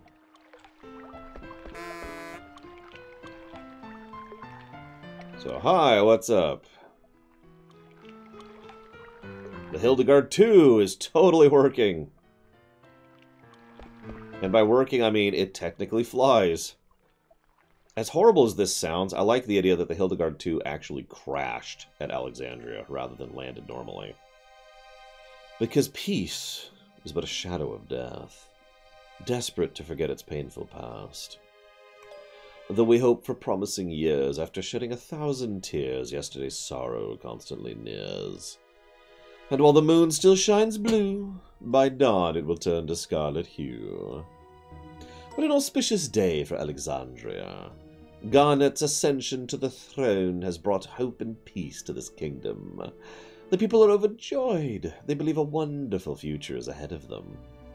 But the celebration isn't over yet. It's time to really light things up. Your former master is here, Bahamut. Play a requiem for her and all Alexandria.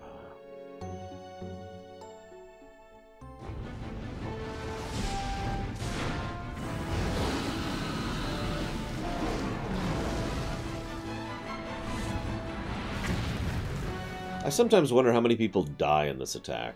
It can't be a small number. Look at that.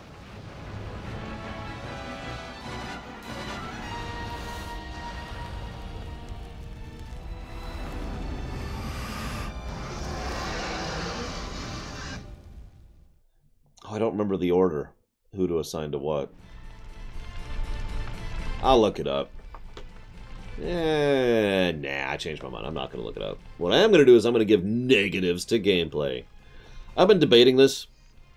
Here's what I'm going to do. I'm going to be kind. I'm going to give a negative to gameplay for Tetramaster and its mandatory nature.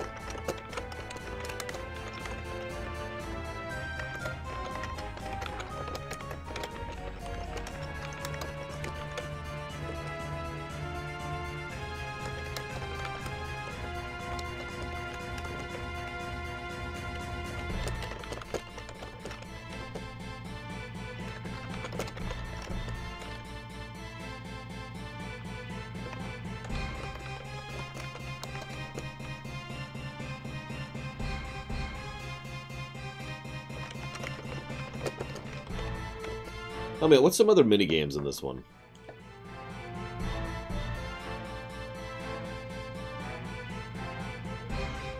I don't remember what the reward is for this one. Oh, excuse me. God, that painting of Braun looks terrible.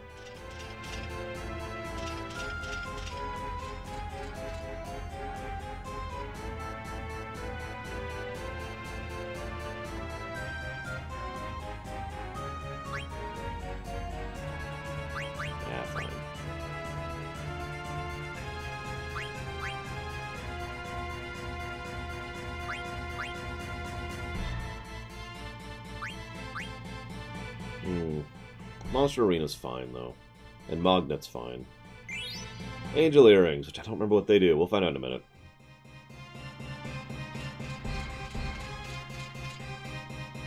Well, congratulations. You wanted to be someone in power so you could do something, and everyone left you behind while you're powerless.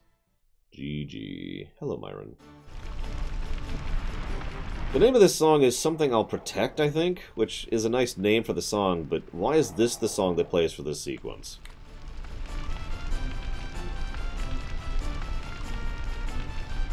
Someone explain that one to me.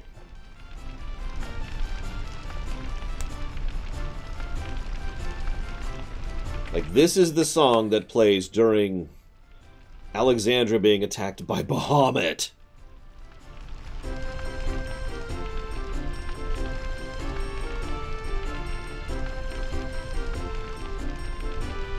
Anyways, I've lost my count, so 1, 2, 3, 4, 5, 6, 7, 8. There we go. Ah, yeah, Catching Frogs. That's the other one I was thinking of. That's the big one. Thank you. Off. So, yep. Okay.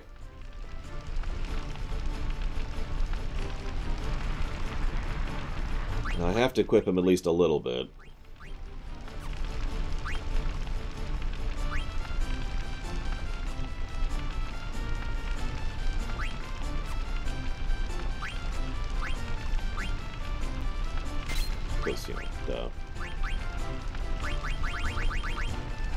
So yeah, Rebirth Ring comes with Auto Life, or Life 3 if you prefer. It also teaches Life and Revive.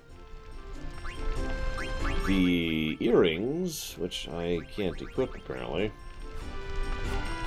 give something else. This section was actually a colossal pain to edit together for the theater. Because it's basically like a good 10-ish minutes, that's an exaggeration, it's closer to like 8 minutes, of just combat against things that have a lot of HP and don't do much. So this section got a bit of editing.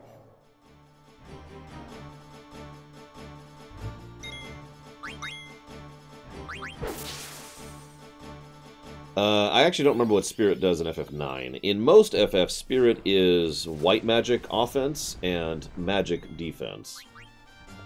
As in, increases your heals and makes you take less magic damage. Oh, they totally are. Absolutely. The Sin Comet. Yeah, I actually agree with Cyric. From a gameplay perspective, this is probably here to help Steiner catch up. Speaking of which, thank you for reminding me. Make sure... Yep, okay, level up is equipped.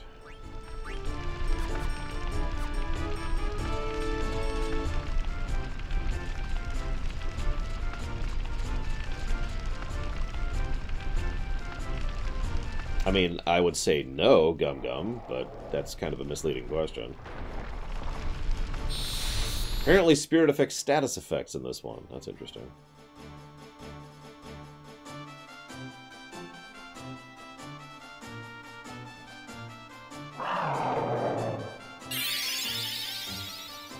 Like I said, I don't know 9 that well. 5 that well, and 6 that well.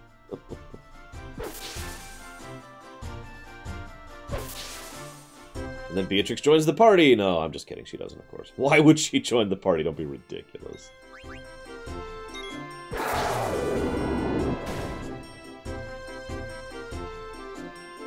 Well, it makes sense because it's linear math. asking if 5 plus 5 equals 10 makes sense, the answer is yes, because 5 plus 5 equals 10. What you're asking me, however, is does it make sense to divide up the economics in absolutely no logical reason, in which case the answer is no, that does not make sense. There's no rhyme or reason to it. Why would you make 1 gold equal 11,760 copper when you can make 1 gold equal 100 copper? Or even 3 copper?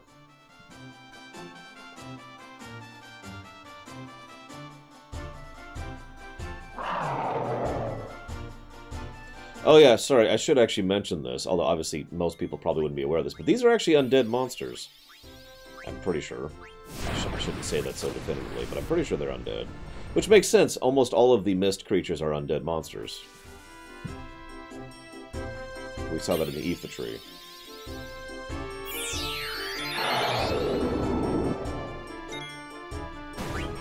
How a first-time player is supposed to know that, who frickin' knows?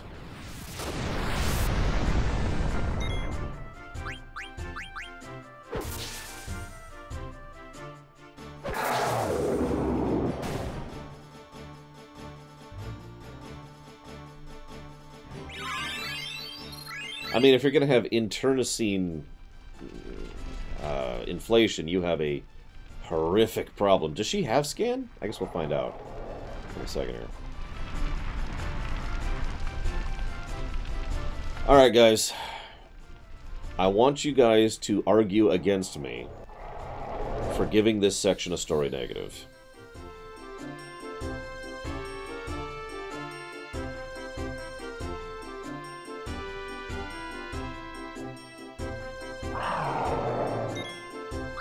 Does she have scan? She does not.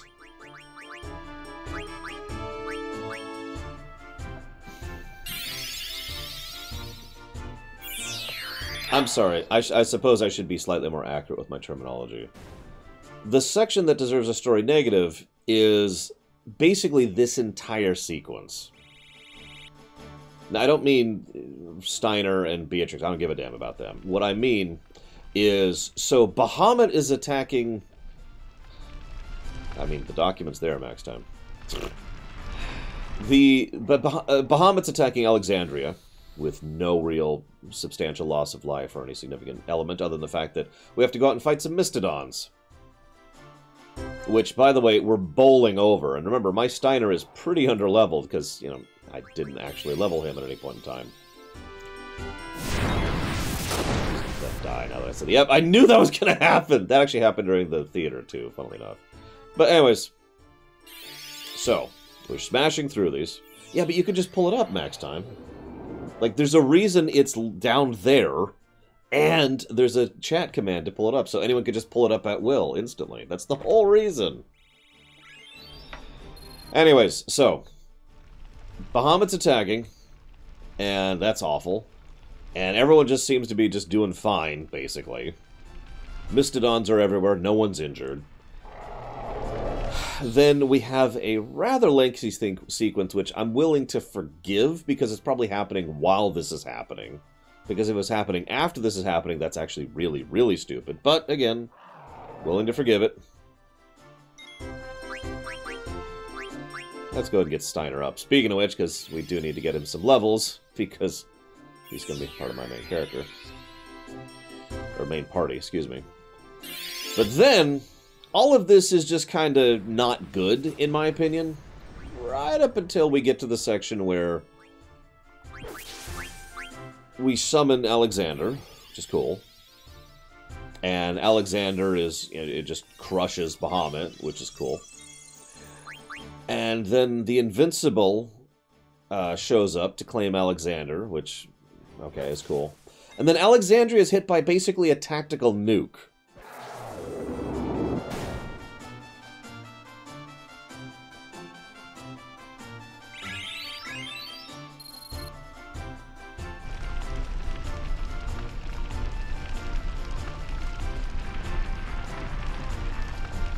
I do like this. Save your valediction, Sildir. Or, excuse me, Steiner. We'll live to see another day. Now, in my opinion, there's two things that ruin this scene, and they ruin them so much that this is actually the only story negative I thought about before I actually came, before I started the game out. This has always stuck out as a thorn in my mind of one of the worst scenes in this game. Because, first of all, the very existence of Bahamut being here doesn't line up. What I would do is I would shove Bahamut summoning back. I would make it so that Bahamut... By the way, Steiner's hitting for 2,000 at its current level. In case you thought I was joking about how Steiner hits like a truck. Fresh reminder, Steiner hits like a truck. Love Steiner. Anyway, so... I would shove the Bahamut summoning later, have the Mistodon attack, get the people riled up, blah, blah, blah. And then, they're like, oh god, we're having trouble holding against the Mistodons, which makes sense. Yeah, okay, I'm with that. Then, Clincher, summon Bahamut. This then leads immediately to the summoning of Alexander. And then they're like, aha, Alexander, woo! And, so then, the sequence of events happens. And then Alexander is destroyed, and the castle is destroyed. I'd get rid of the nuke entirely. Those two changes would completely fix these scenes for me.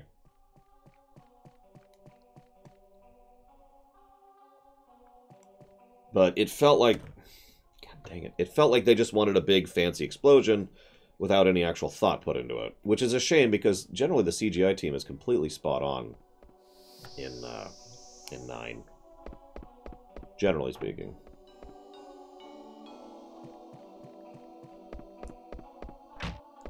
Hey, Unparalleled.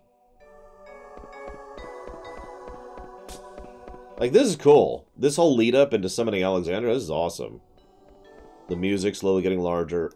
The fact that basically the summon is calling her, which is a neat little thing.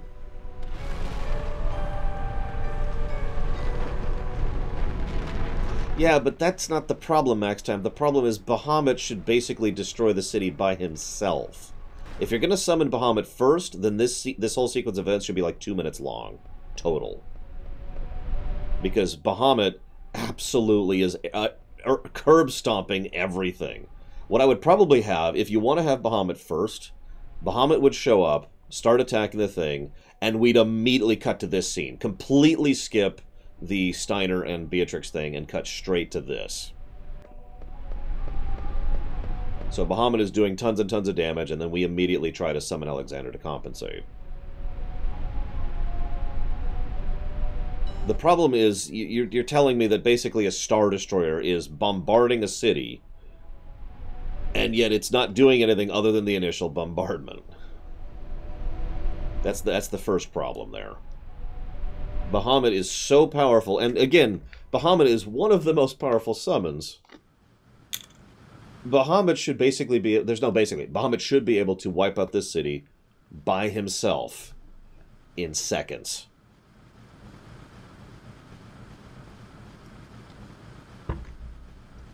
And in case you disbelieve me, Atomos. And Odin, while we're on the subject. Who wiped out Clara in seconds. With one shot, I might add. This is the problem. They've established that these Eidolons are so ridiculously powerful that this is... Yeah, that's a good way to put this. This should be the destruction of Taurus in KOTOR. But of course, that would lead to Alexander being permanently destroyed. Which, now that I think about it, I like that idea. Maybe have Alexandria literally be destroyed. Just wiped out. Cratered. Ruins. I like that idea.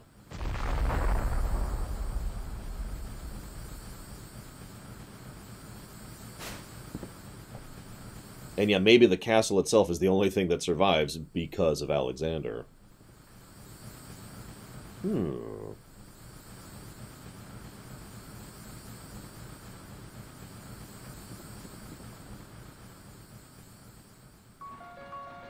This is basically the only time we see the Hildegard 2. Enjoy it.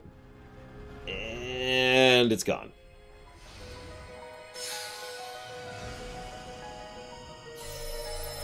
Also, well-known error, Garnet's eyes change color in this cutscene for some reason.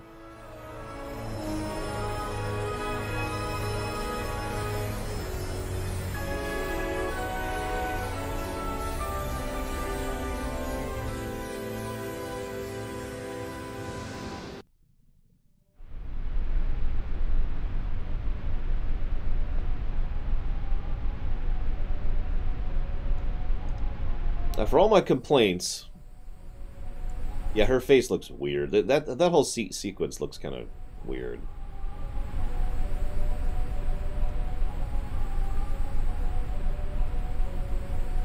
I do like the idea that Alexander is basically being like, summon me.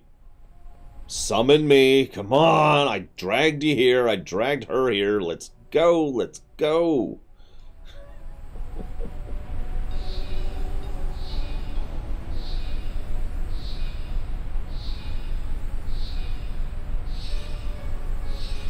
I'm going to have Savacom and Galtori actually say these lines at the same time. So I'm going to ask both actresses to coordinate so they have the same timing as they're talking.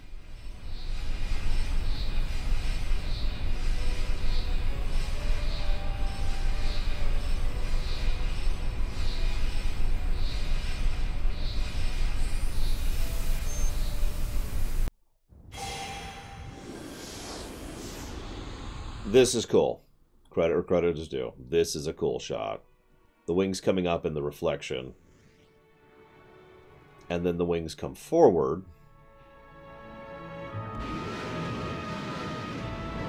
Covering at least a little bit of the city. No, I do not, Savacom. Muhammad, who's just been kind of chilling this whole time for some reason. And there's Alexander. Now, okay. I wish he didn't look so organic in this version. Like, the close-up shots, I don't like what they did with the texturing.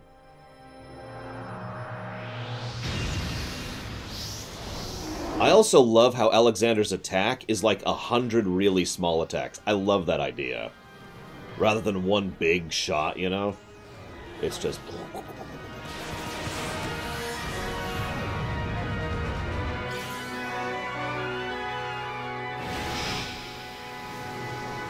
That's cool. Credit where credit is due.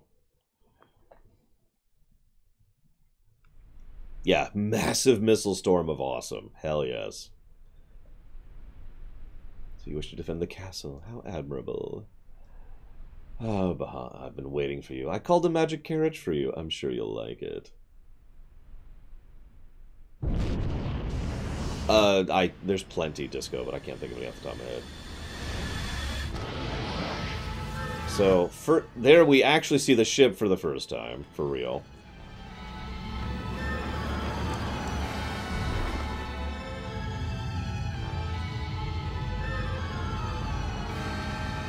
I mean, we don't see the whole ship. We don't see the whole ship until we go to Terra, by the way. We've gone too far, Kusha. By the way, Killing You got the role for Garland, and I haven't heard from him in about 2 months. So I may be recasting Garland if I don't hear from Killing You sometime soon.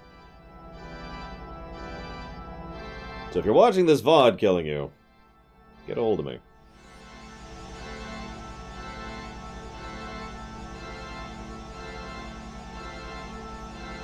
Of all the things that bother me about this sequence, this one doesn't bother me at all. The idea that Terran technology can best an Eidolon makes perfect sense to me.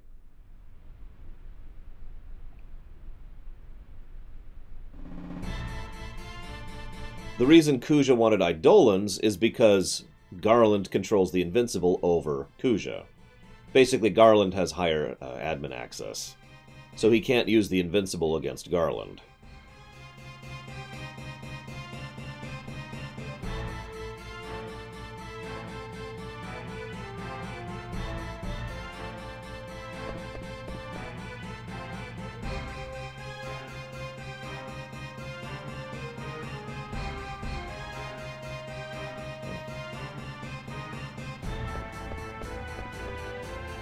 Yeah, true enough, Maidfist.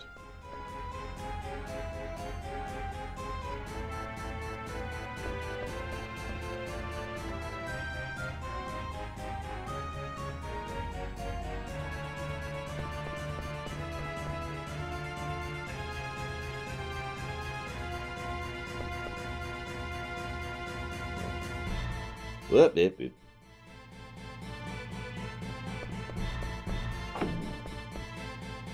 The Amaranth's apparently human. I have to say apparently because... So, I'm sorry. I've heard a few arguments that might convince me that the Bahamut thing doesn't deserve a negative. But I have yet to hear any arguments that convince me that the upcoming scene doesn't deserve a negative. No, I'm not going to try the Book Demon. How would you even know it's there? I don't even remember what it gives. That was the last time you could fight it.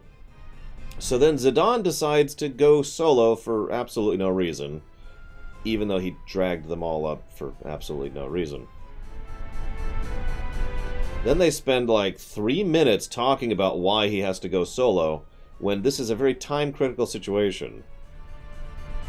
In fact, I hate to point this out, Zidane literally catches Garnet by seconds. Almost failed to catch her. What is he doing? Go! Go! Okay, good luck. Moron. Okay, go! Let's go save her. God.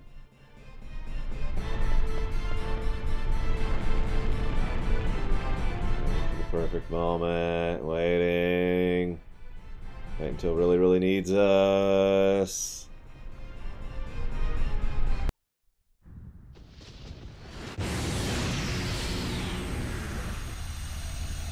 So this is actually kind of interesting. The wings literally burn at Invincible's touch, and they become, well, like a fallen angel's wings.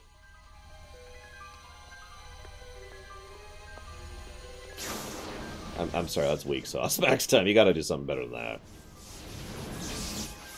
Especially, so it's two things. First of all, there's the fact that there's this gigantic freaking explosion, which does nothing. And second of all, everyone lives through it. Nobody... Like, we're like ground zero, and we're fine.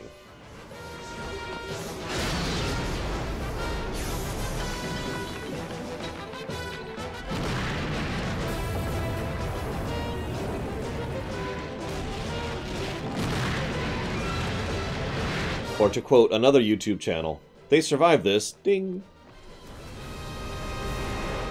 Look at this. Come on, dude. I do like how she hugs him. That's a nice moment. There's just this earnestness of, oh, thank God, that I really like about that.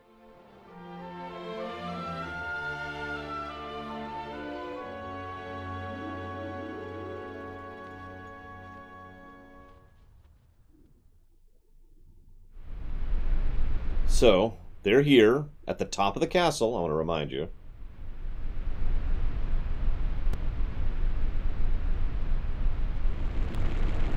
And everything shakes, and they're like, oh God, we need to get out of here. And then this happens.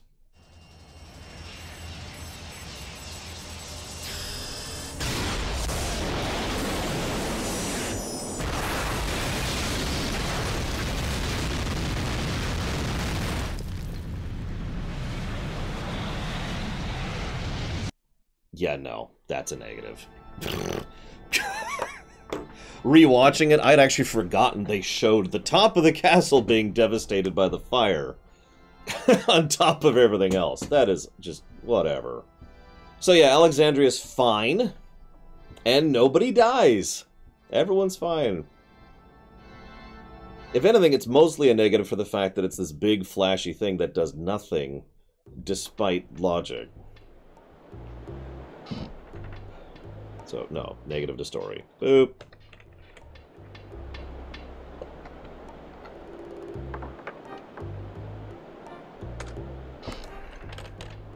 I had to think about this as I type this up.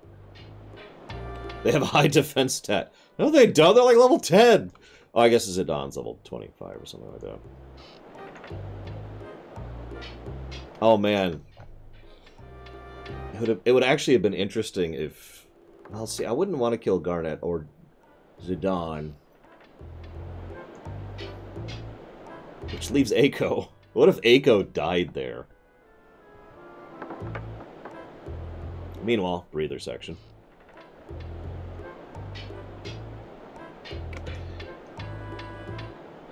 Okay, so let's see.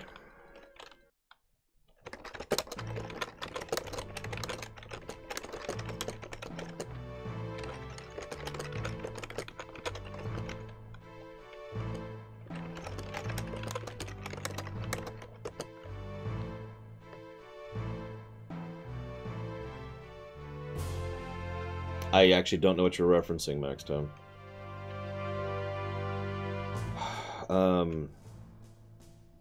Let's see. I know you're upset, but you don't need to do all caps, Max Time. It's all chill.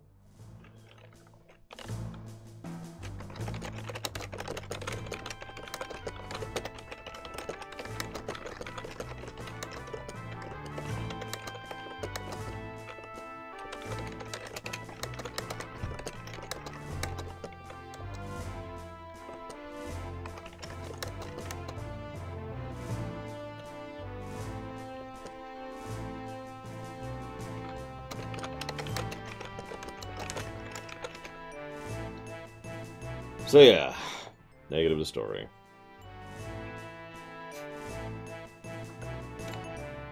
You know, I've given 16 pluses to story. I'm almost amused how much you're fighting me tooth and nail in this one, Max Time. It's okay, I get it. As always, I do want people, if they disagree with me, to say why. The problem is, I haven't heard anything you've said that convinces me at all. And I don't mean to sound negative, it's just like, I feel like you're not making an argument to me. So, maybe people died off-camera in a way that's never shown. And maybe there's some consequence off-camera that's never shown. And maybe the massive detonation which destroyed the spot they were standing on isn't, you know, doesn't cause any negative effects whatsoever. Despite the fact that they bothered to show us Alexander himself on fire. I actually forgot about that. In addition to the fact that they do this big camera zoom out for what is effectively a nuclear blast that encompasses the entire city, but no, the city's fine. Like, how is that not a negative?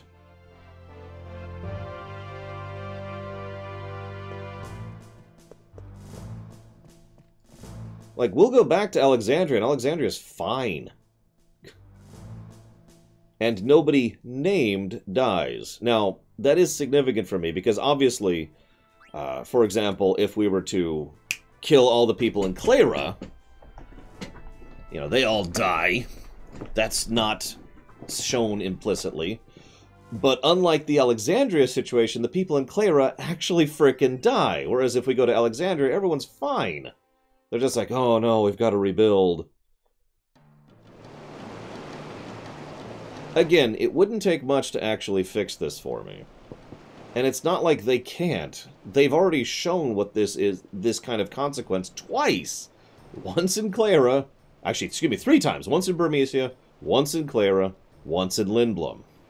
And yet the approach they use to Alexandria really, really, really does not work for me.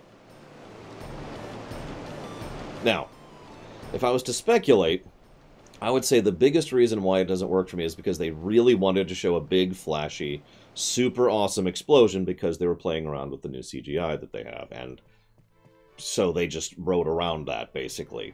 Or maybe even ignored it entirely when it comes to the writing.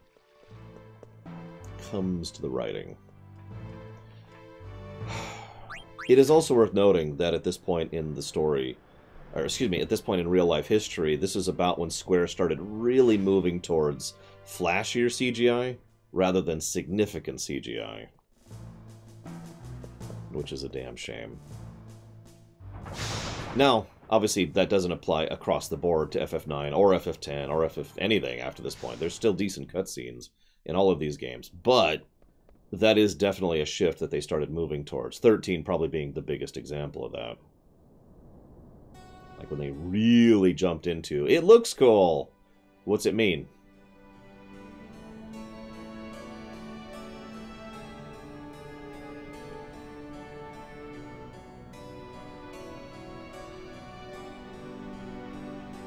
Yeah, but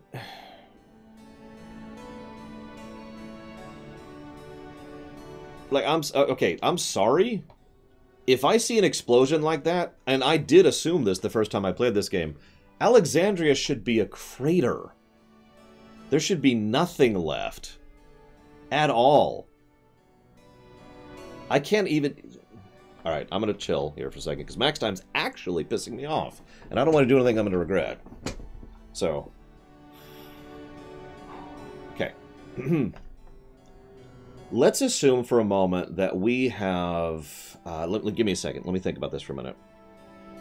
I want to use an exact example.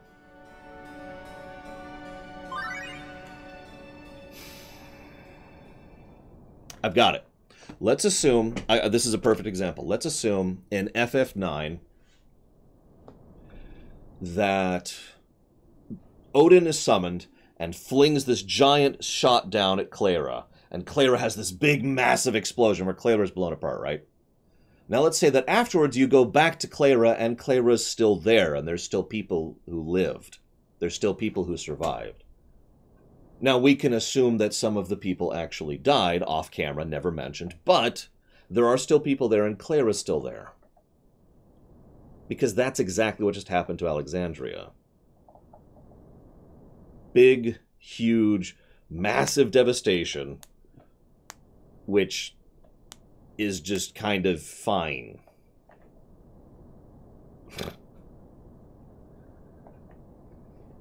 As a side point, to continue making my point, about a year from now, they talk about the fact that Burmecia is totally, like, they're still struggling and failing at rebuilding Burmecia. That makes perfect sense, because of course they are. Because they were the city was absolutely massively devastated, entirely off camera, as it's worth it. But in addendum to that, there's also the fact that the city, that the Burmecians themselves were devastated by the attack. By total contrast, Alexandria is effectively completely rebuilt at the same point in history, as we see during the ending. The more I think about this, the more I wish Alexandria was actually completely destroyed by this, like just gone, cratered. Can't even reach it on the overworld map again.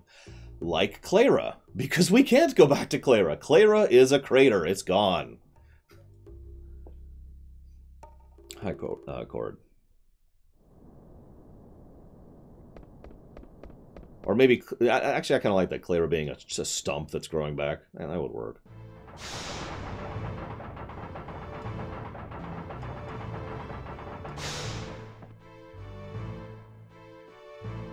Not time.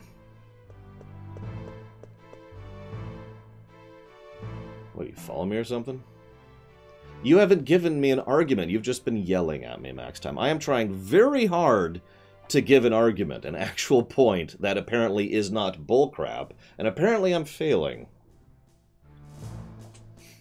Oh, you're fighting over the no one who died. Okay, I actually didn't see that. I apologize.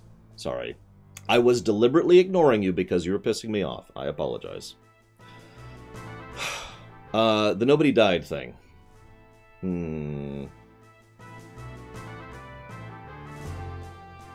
People probably died.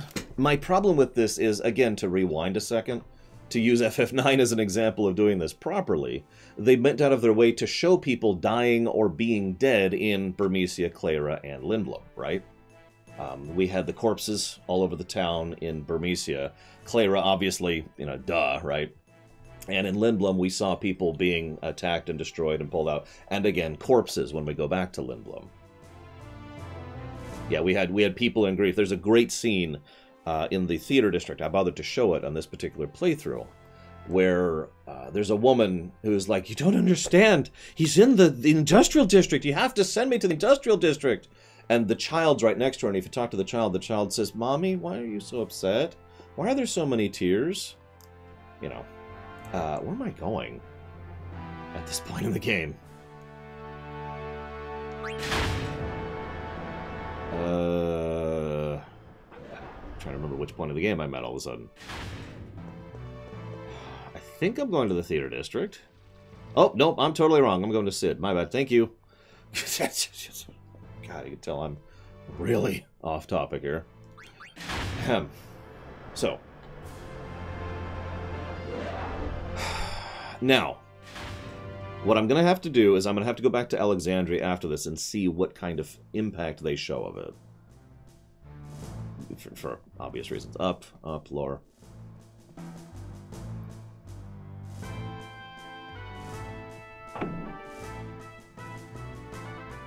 Obviously, I can't do that for a while, unfortunately.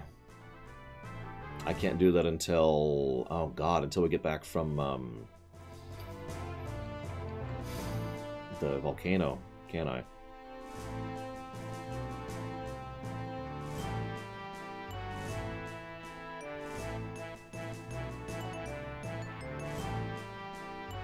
No, I didn't fight the book. I'm sorry, Astra. I'm pretty sure I couldn't beat the book anyways.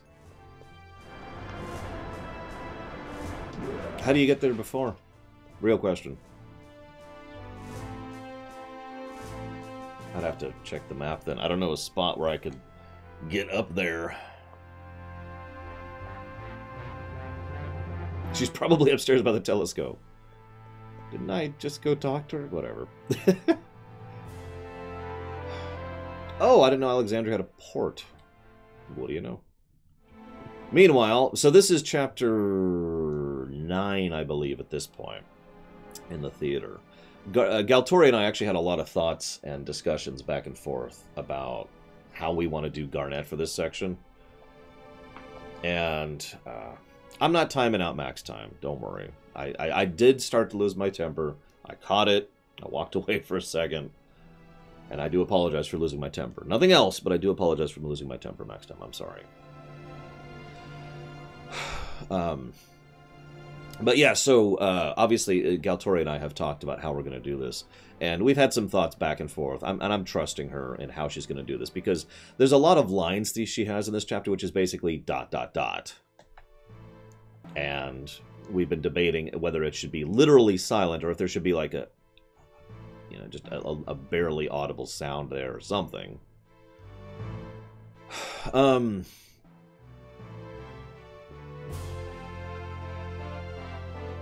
If nothing else, max time, and this is why I kept trying so hard to make my point, I feel like the Alexandria devastation could have been done better. Obviously, it's a big problem for me because it's always been a big problem for me. But ignoring that, I would have loved it. You know, again, the whole possible proper remake thing. I would love to go through and give a polishing pass, and just kind of a few little adjustments and nitpicks to the whole sequence to make it work better, like I was talking about earlier.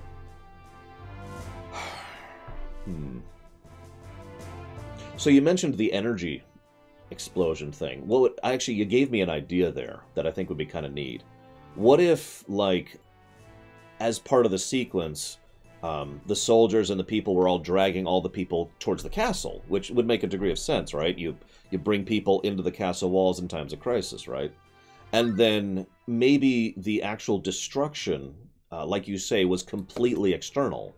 So in other words, like, you could imagine you could literally see like a protect or a shield barrier around the castle as the devastation is happening. So the city's wiped out, but all the people were pulled in, and therefore, you know, they survived the encounter. But the city is now devastated. What do you think of that idea? Which is basically your idea. Also, this is the first scene in which Kuja is actually completely and 100% drops his mask. Just interesting to note.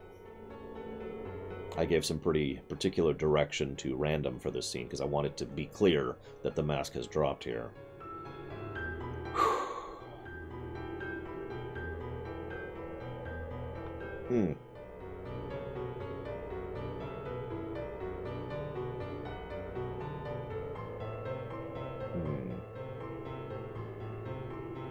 Like the way he acts to Zorn and Thorn here. You! I love that. No, the mask that Kuja wears, this is of course my interpretation, is that he has the mask of being the fanciful, you know, noble, royal, aristocratic, you know, fanciful speech, that kind of a thing. That's the mask. Arguably, the villainy is also a mask, because Kuja is broken. That's the simplest way to put that. He is literally a malfunctioning golem who is being driven by fear. Don't want to, you know, whitewash Kuja, but it's kind of easy to understand where it's going from. See you around, Joe Neutrino. Happy birthday. Yeah, Kuja, I actually agree with Dakota on that point. I like Kuja as a villain, but I think I like him for the same reason Dakota dislikes. Kuja lacks maturity. I've actually had a theory before. I did not know that, Caspian. I have actually had a theory for some time that Kuja is not fully sentient and sapient by the time the game begins. That basically he has not had droid effect fully take take place. He's intelligent, but not sentient sapient. He's not a fully fleshed out individual. Whereas Zidane, the one who was discarded, has had enough life experience and interactions with other people in order to fully develop into an actual person. Same thing with Vivi, actually. Now, that's always just been a headcanon theory of mine, but I do think it helps to explain why, as we both just said, he is incredibly immature. Because he is. Every time the mask drops, he acts very immaturely, and that's ignoring the fact that he has that kind of childish brat mentality going for him. Selfish to the point of mean. There's a line he has later where he's talking about why the hell would he care if a girl dies? I need this. And you could just hear that in that kind of childish, excuse me, kind of a tone.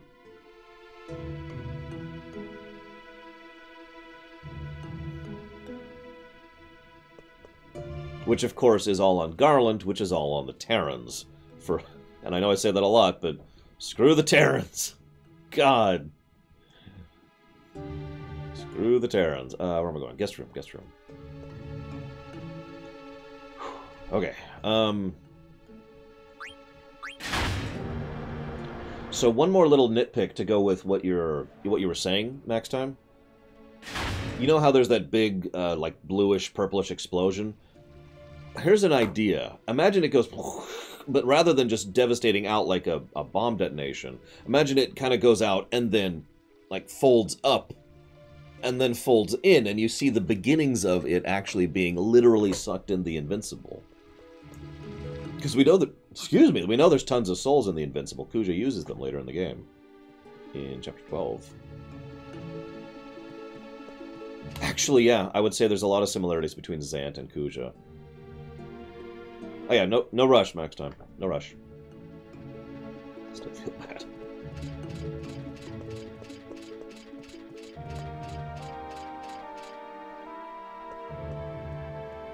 So yeah, she can't talk anymore. Steiner loses it here. I've given very particular direction for Zidane for this scene too, because I want Zidane to be actually in shock. This is a bad joke. So the idea is, during the CGI cutscene where the bubble explosion, whatever is happening, have it so that, like, it starts to expand, but then it stops and it, like, kind of starts to fold upwards a bit, you know? And then, like, starts to get sucked in, like there's a whirlpool or something pulling it in.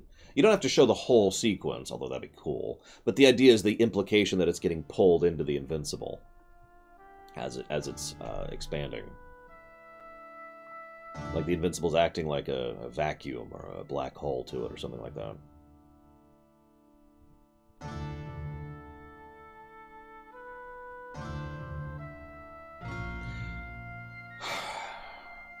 So... Oh, actually, I like that idea, Dakota. Because, yeah, Braun was just... Every time Braun used it, it's just this big, sweeping... I kind of like the idea that Garland, who would be able to use the Invincible best, could basically convert Alexander into, you know, precision shot or something like that. That would be interesting. The complete opposite of what we would talk about. The castle is the only thing that's destroyed. Which would be a nice big symbolic thing, and if you remember, no one was really in the castle other than the main characters. Because everyone had evacuated out of the castle to go try and, you know, help with the town. I still prefer the crater idea, if I'm being honest. But it'd be interesting to workshop it in the theoretical future that will never happen about remaking FF9. At least until I invent the holodeck. Then we can remake as much as we want.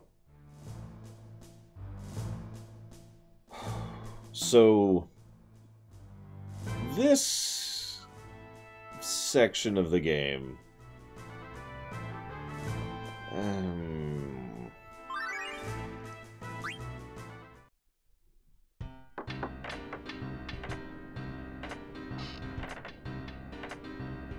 fear, Baron. Garland flat out says later on that he was afraid of Eidolons, and that fear is what compelled him to attack the summoning village 500 years ago. Or, not, sorry. Not 500 years ago.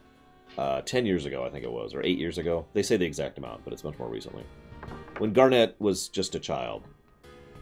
6. So 12 years ago. There we go. There's the exact amount.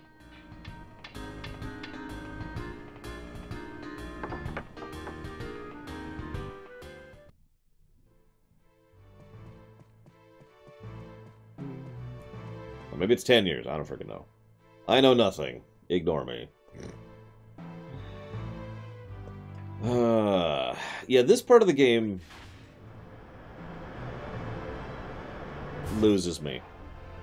I'm not sure if it's negative worthy, but this is basically the part of the game when my sheer joy, which has been present through most of the game, starts to fade away.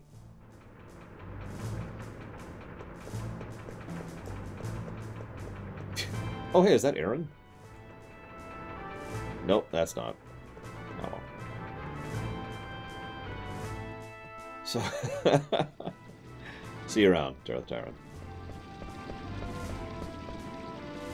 I'm actually really curious what I'm going to think of it this time around, though, because we've got to go to do the quick fetch quest in Lindblum, then we go get the boat, then we go get captured by Kuja, then we go to Oiver, then we do Kuja's Palace. Now, I like Kuja's Palace. In fact, that's probably the best dungeon in the game, in my opinion. Ow. And then we have the volcano. And there's Cord and Platy again. Reminder, I need some people to volunteer to voice act these children. There's like 5 of them, and all 5 of them have lines. It's only like 1 or 2 lines each, if anyone wants to play them. All you need to do is be able to get your voice a little higher. Which I know is a little difficult.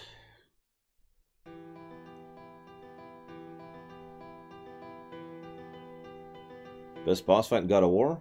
Ooh. So in God of War 4, I'd probably give it to the Valkyrie fights, like all of them. In 3, I'd probably give it to Hades. In 2... 2's a hard one. Because there's a lot of good bosses in God of War 2.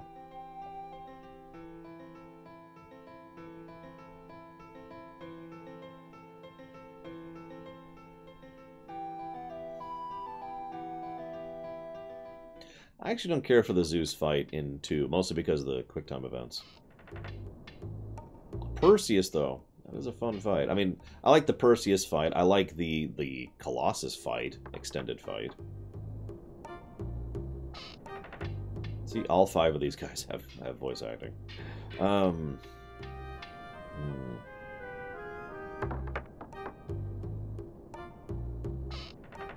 Yes, rat children grow up incredibly fast. It's been like a week.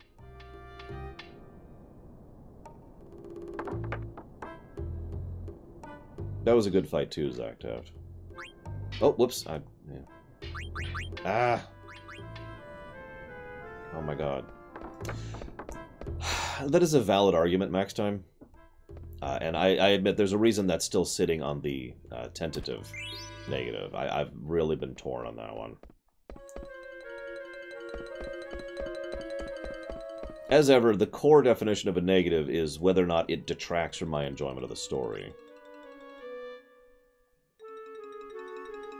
And that's why I'm kind of like, does that really detract from my enjoyment of the story? Like, to be clear, I do think there is a lack of acknowledgement of consequence. The Mist thing is the biggest one by far. But...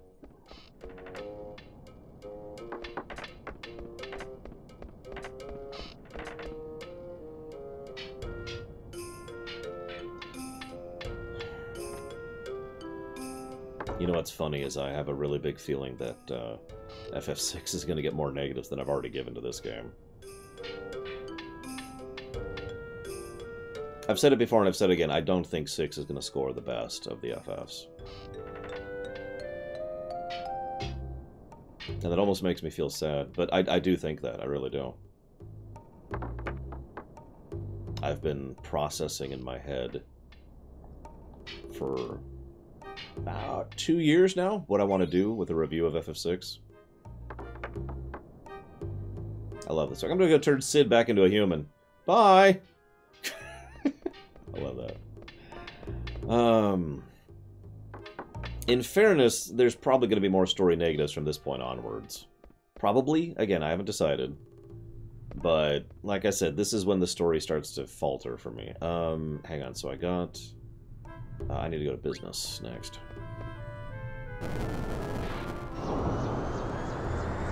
That was a different system, though, Salvacom. Oh, yeah, by the way, someone was joking recently about how I'm going to totally reinvent my system again to have an excuse to stream FF6 again. So, yesterday? Or Saturday, one of the two. They came out, I think it was Saturday. A brand new open-world randomizer came out for Final Fantasy VI. Now, if you don't know why that's significant to me, that's been one of my biggest hopes and wishes for years, ever since I first discovered the nature of open-world randomizers.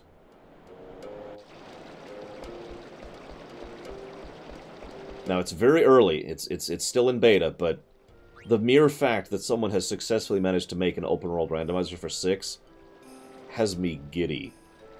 Of course you follow me. They all do. I'm not even kidding. See you around next time. And again, I'm sorry. No hard feelings, I hope? You know what? I take that back. You can have hard feelings if you want. I'm not apologizing because I want you to forgive me. I'm apologizing because I'm sorry. No hard feelings on my part.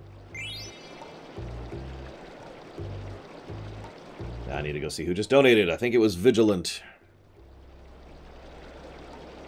It was Vigilant. He says, I hate you. Smile and nod. Oh, I'm so sorry, dude. Oh, I get you. I get you. At least have a good dinner, Vigilant. And thank you, as always, for the support. See, I was lucky in a lot of my jobs that I actually liked my coworkers.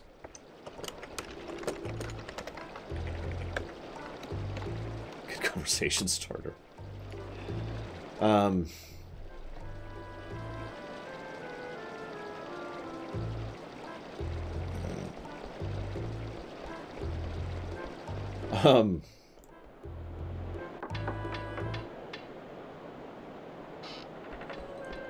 Depends on the specifics, Zactaf.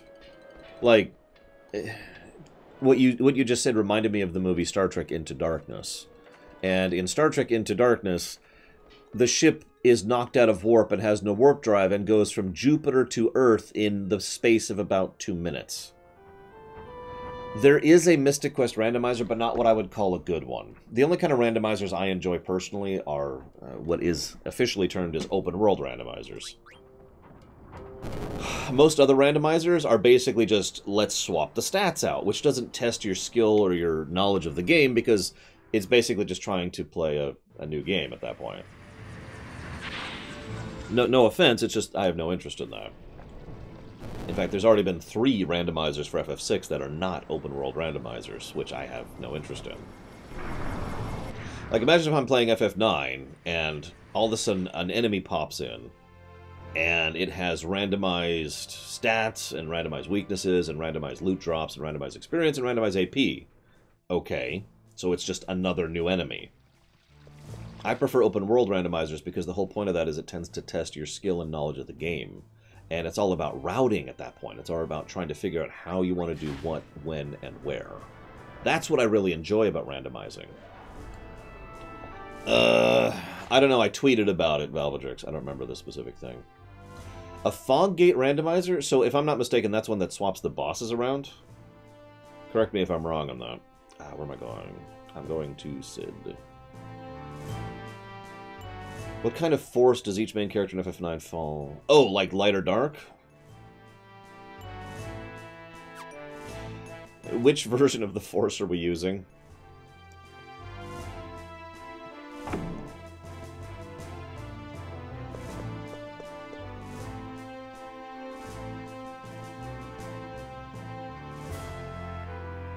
It's time to heal Cid.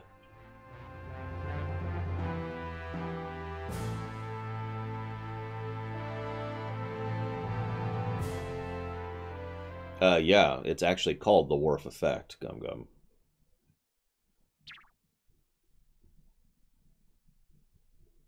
Ribbit. By the way, fun fact, this is the only chapter where Cid is a frog in.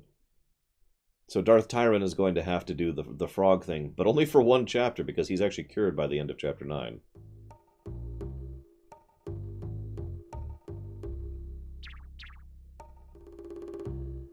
Rabbit. Doesn't TV Tropes call it Worf Effect too, or am I mistaken on that?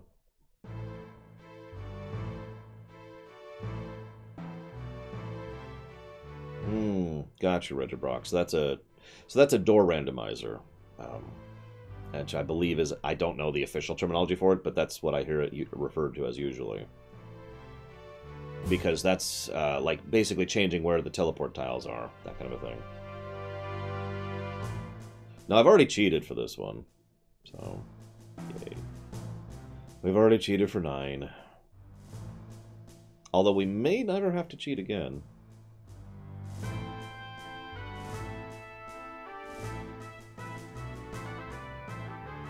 What counts as a gameplay positive? Anything that is a substantial increase to my enjoyment of the game from the gameplay axis. Oh, right, Savacom. Yes, don't cheat on your loved ones. Although, as much as Sid totally had this coming, as several people have pointed out before, Hilda getting upset at him causes a lot of devastation and damage to multiple nations. I mean, it probably would have happened anyways, but damn it, Hilda. Thanks. Thanks for that. Whatever. Ugh. Worf had flu. The Worf Barrage, yeah, that's another one. What's this one? This should be Kuina? Yep. So, light side, dark side. Oh yeah, Hilda's just a witch of some kind, which is never expanded on or explored, which is a shame. And I say witch specifically because she doesn't seem to be a mage by all accounts. Because if she was a mage, then she would just cast frog on him and it would be easy to fix. But no, it's apparently a full-on hex. Or not frog, excuse me, Oglau. And it's a hex that isn't even fixed by an actual alchemical potion. So,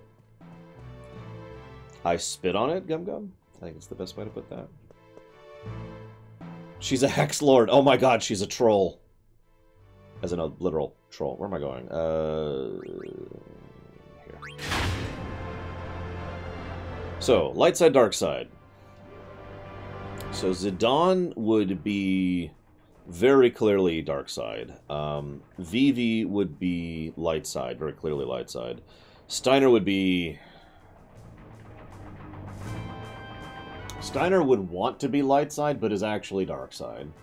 Garnet would be... Garnet would be full dark side. Amarant... Amarant would be full light side. Eiko would be full dark side. And who am I missing? Did everyone? Did I miss anyone? Anyways. Freya. Oh, Freya would be full light side. Easy answer. Kuina...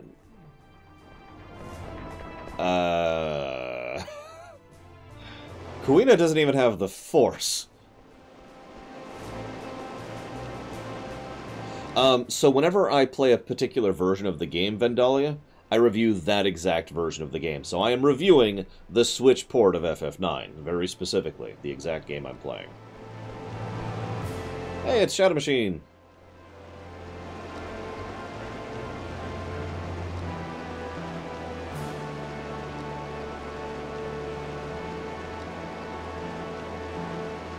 Again, those are all my versions of the Force, because that's what was asked for. To be clear.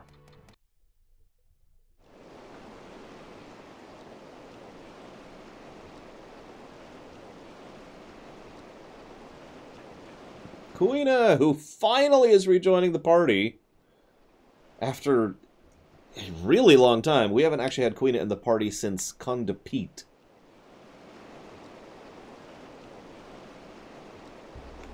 Like, think about how long ago that was. Funny fact, the fact that Regent Sid comes with us is basically the reason we don't all die to Kuja. Think about that for a second.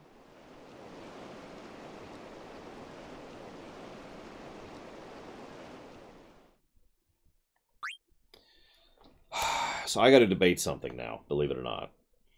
Because I'm not thinking about what I'm doing now, I'm thinking about what I'm doing in the next section. Because I'm about to split the party. And I need to decide who goes where.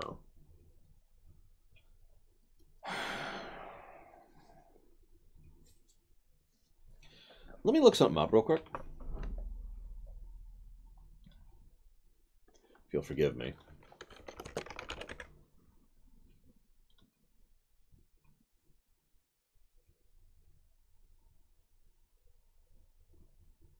That's what I thought. So it has how much HP? Okay, so I need to bring Kuina. For reasons that'll be obvious in a moment. The rest almost don't matter. But we'll go ahead and bring Garnet, who is downcast for some strange reason. I don't know what the problem is.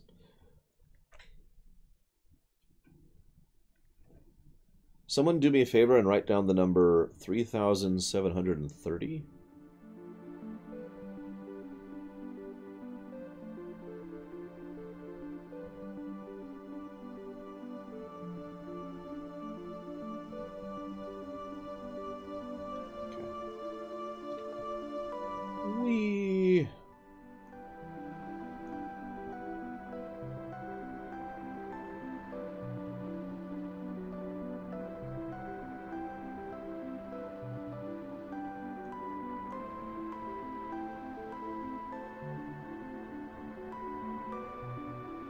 Hey, Samurai Jack. No, I have not, Disco. Sounds interesting. I mean, Gen 2, you know. Is this it? No.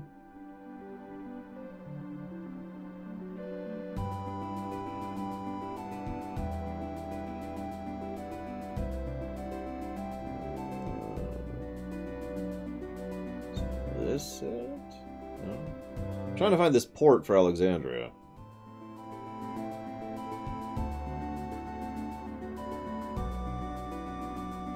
Am I just completely off base? Oh, I am. It's over there. It's even on the map. Literally, it's pinpointed on the map.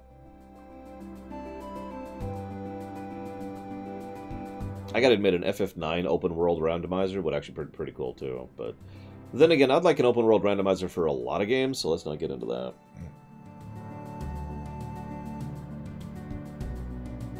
There it is.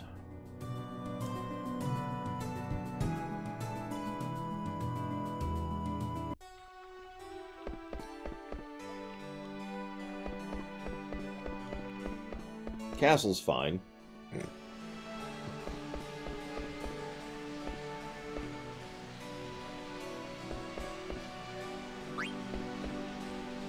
Open world randomizer for Zelda? That'd never work. Don't be ridiculous.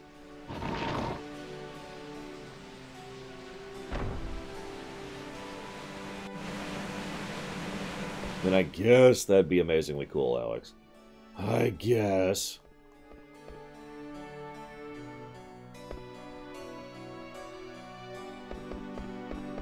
This is part of why I said that the castle was fine. I mean, yeah, this, but... Did you see that explosion? I know, I'm sorry. So, they're rebuilding Alexandria. All of the Pluto Knights lived, by the way. KOTOR's already kind of an open world game. It'd be like doing an open world randomizer for Mass Effect. It doesn't really work, you know?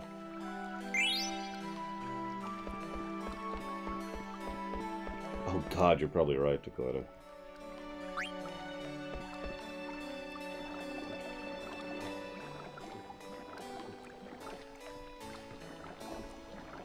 Actually, an open world randomizer for FF7 would be pretty awesome. Randomizers for anything past SNES era are kind of, though.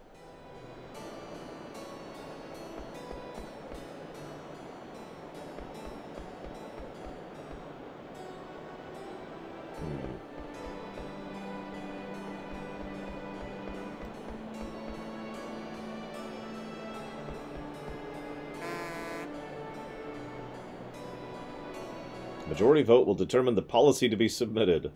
Rebuild the bar, the roads, the school! I want to join the Knights of Pluto, a playground! We're full of ideas, aren't we? Let's take a vote tomorrow.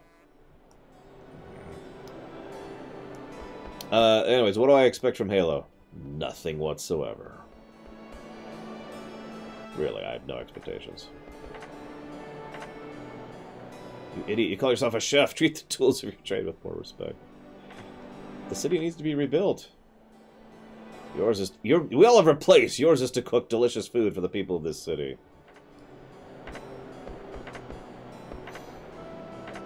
Can't believe the city got destroyed right before our honeymoon.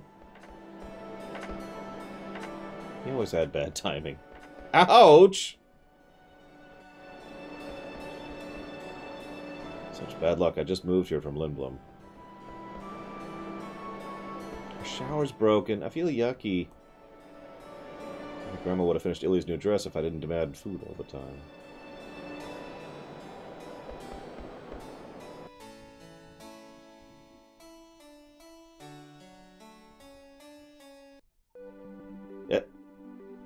Oh, okay.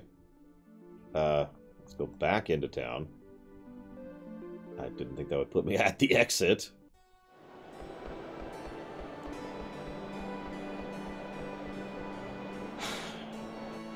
It's a shame this is all completely optional stuff, but whatever, I suppose. Yeah, I guess that part of the town... In fact, actually, speaking of it, let's go to the other part of town, which is over here.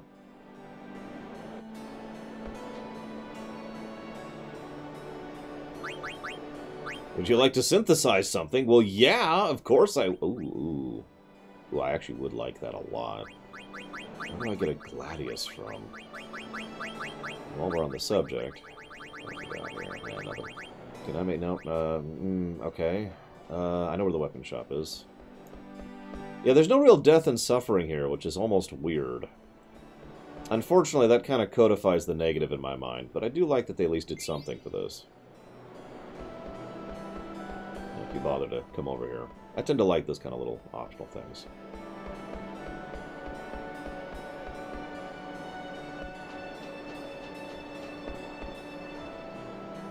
Open world randomizer for Morrowind. So, Morrowind?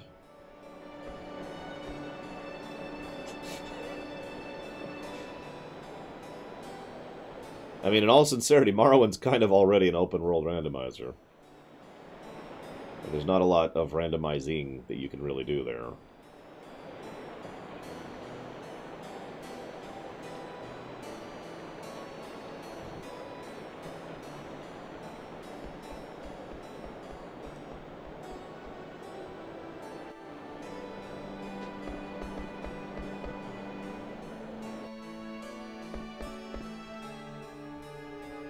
So Lowell has officially ended up here, by the way.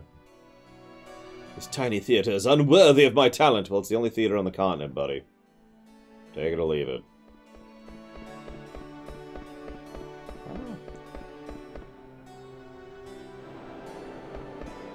Whoops.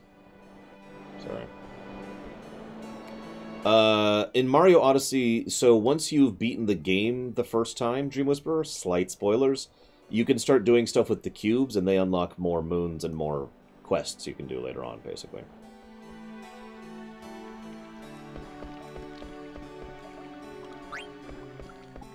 This was a cool sequence, I'll give them that.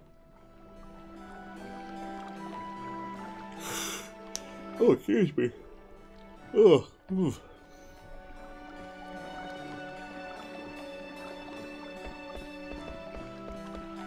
Okay. So, now I have to go do something a little boring. God, it's already 1, and the person to repair the ceiling is still not here. What a shock. A theater intro? What do you mean, Dream Whisperer? Explain yourself, sir.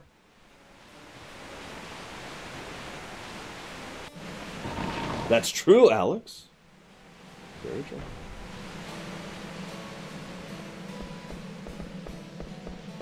You know, knowing Vivek's gargantuan ego, it wouldn't surprise me if he would claim to be Mario.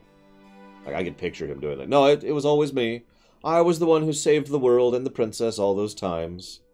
I did it in my spare time, of course.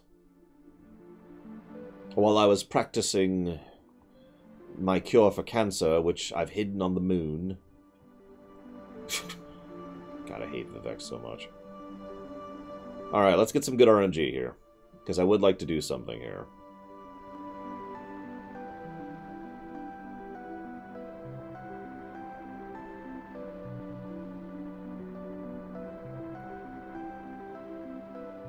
I'm actually going to save and everything.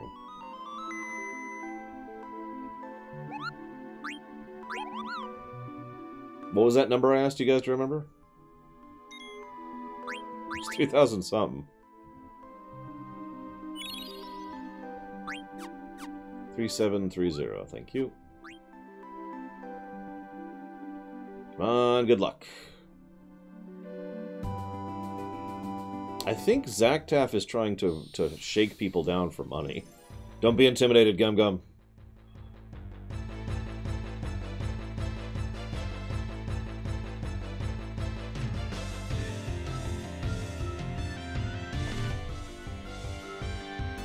And bad luck.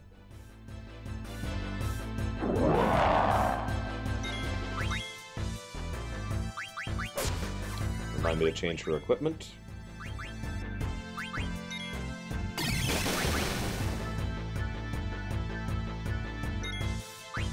It's a bug in this version. Yes, there's a very specific enemy which spawns right here on this beach that I'm looking for. And I am going to try and eat it with Kuina. And if I don't, well, then I'll make do. But I'm at least try a little bit. Oh, equipment. Right. There it is. And let's go with that.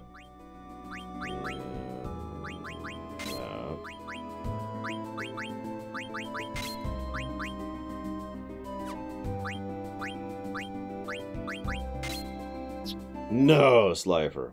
Shh. The surprise. Yes, it's the undead whale. Whale zombie.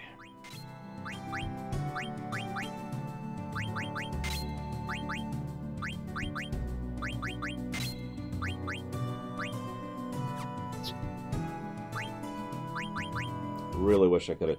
In all seriousness, could someone find out where I could get a Gladius? Because that could be really helpful for the dungeon I'm about to do. I'll do it off camera if I have to, but...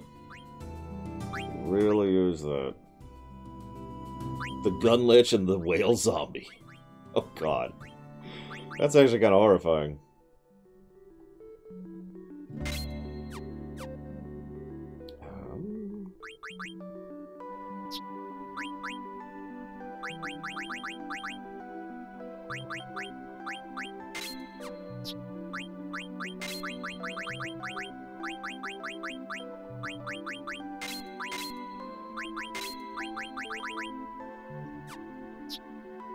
Steal it from Lonnie. Any other sources of that? Need that. Do need that. Bought from various shops. Yeah, I'll do that off camera. Just because I'm gonna have to figure out a weapon shop that isn't the Alexandria one. Or I could buy it in the Black Mage Village. Woo! There you go, I'll do that. Since I'm actually... Oh, I can't because they're not there right now.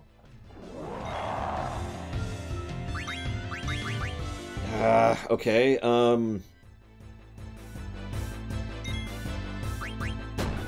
Suri. Who's the vendor in Dane Suri?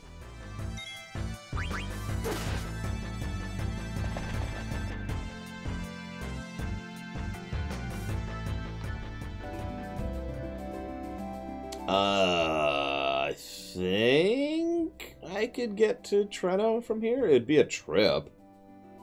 But I think I can make that happen. Oh, welcome. That might not be worth it at that point, to be completely honest. Let's say... let's go with 5 more attempts here. Nice and round number. Thank you very, very much, Myron. Although I disagree firmly with your assertion. but I do appreciate your support. Thank you very much, Myron. And I will put that towards Pokemon Black and White 1.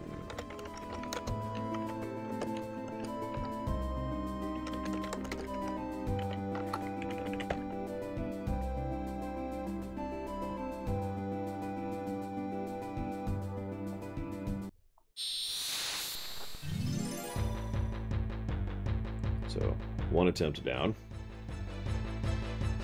2 attempts down.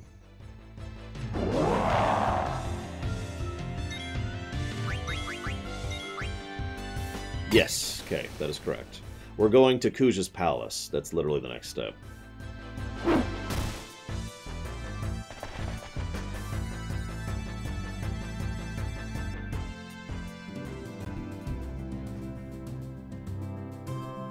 But who put money towards Days Gone? I mean, obviously someone did, because it was requested by a patron and voted for by patrons. So basically everyone who voted for the Days Gone Rumination put money towards it, technically. 3. 2 more attempts.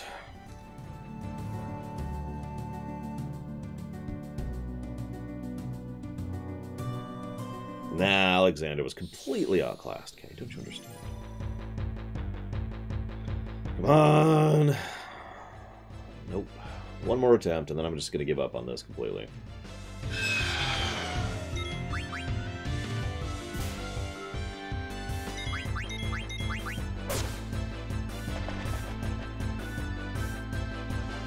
I suppose that's true, Myron. This is a weird thing about that, isn't it? You never brag. And if you actually think you're a good person, you're probably not. Those weird little paradoxes.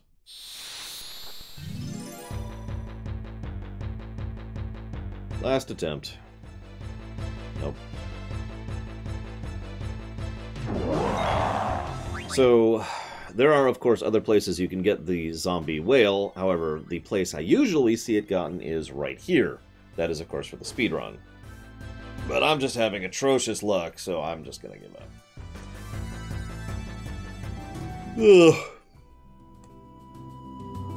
Yeah, let's go ahead and do this. Get on with it.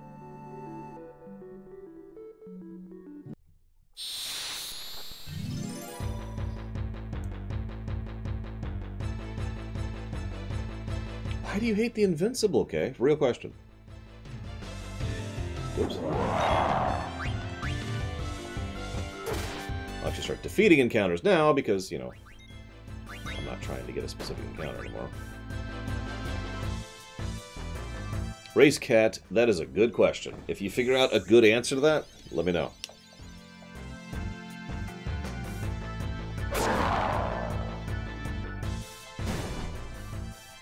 Yeah, funnily enough, I have bills to pay too. I spent $3,500 on taxes 2 weeks ago. That's not a joke. Or an exaggeration, or anything. So if you ever wonder what kind of, where your money goes towards that you donate towards me, it goes towards, you know, buying equipment, you know, getting all the setup and replacement items and all that fun stuff. Rent, bills, and taxes. That's pretty much where the money goes. I mean, I eat chicken, for God's sakes. I don't exactly splurge on food.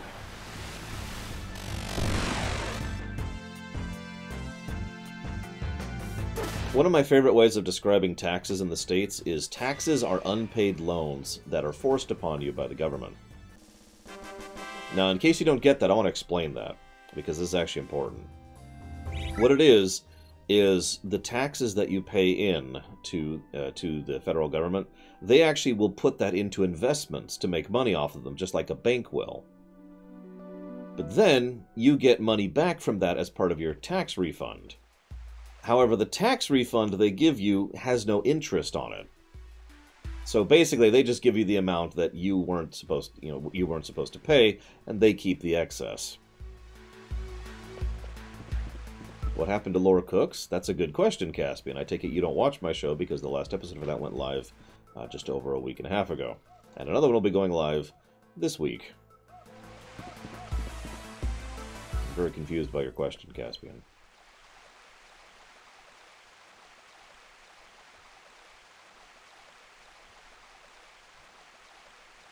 Let's see. This week's is going to be Worgen. And then after that, we're going to do Blood Elf. And then after that, we're going to do Draenei. And then Gnome, and then Dwarf. And that's as far as I've gotten so far.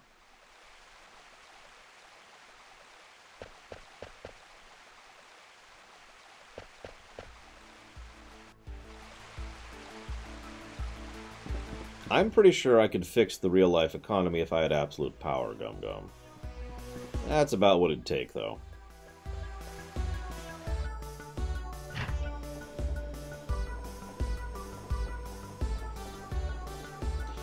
Okay, those are all excellent points, Kay. I actually agree with you completely.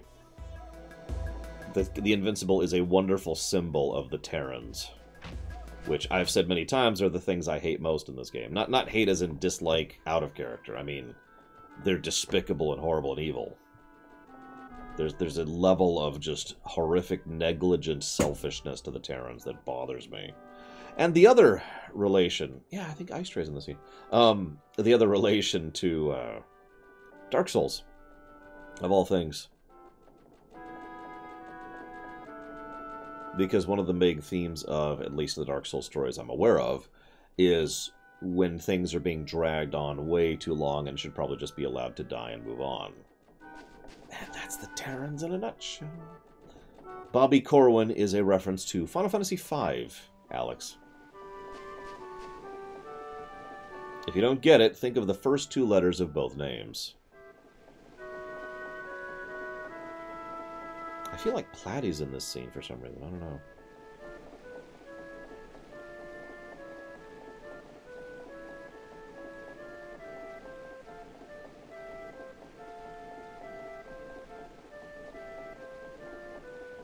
First two letters.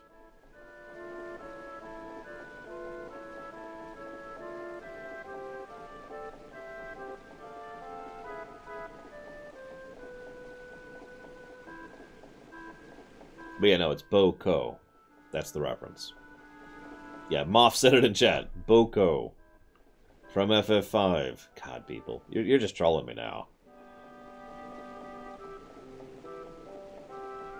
I have a lot of scenes where I talk to you, Plouty.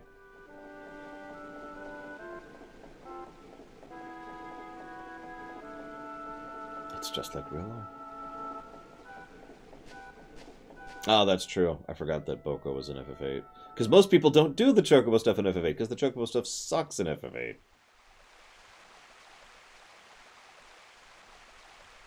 Oh, I would kill for a donut right now. I haven't had sweets in a while. Not really on purpose, just I've been really...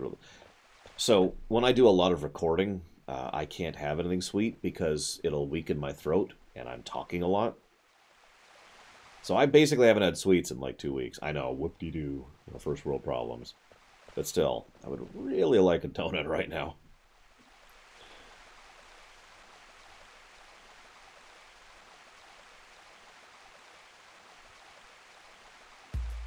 That sounds like really good visual design to me. Okay. Which, I mean, again, I do agree with. Yeah, FF8 did have chocobos. Believe it or not.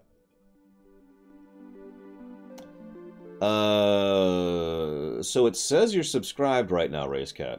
Do you have like a button somewhere that's like saying, you know, hit this button at the, like at the top of your chat, maybe? And it's like there's like an actual button you could press on it, and it'll like send out a signal or something like that. I'm speaking very vaguely because I don't remember how this process works exactly. I'm usually on the other side of the fence. Help me out, guys. How's the Twitch Prime thing look on your guys' side? Because if I'm not mistaken, and I am not, you are currently subbed, Racecat. And you have been for at least a few months.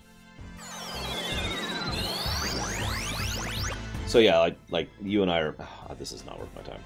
You're right. It looks like you and I are in the In the same boat there. Okay. It's okay, Disco. They needed to, you know, they need to have a wake-up call. It's cool. It's cool.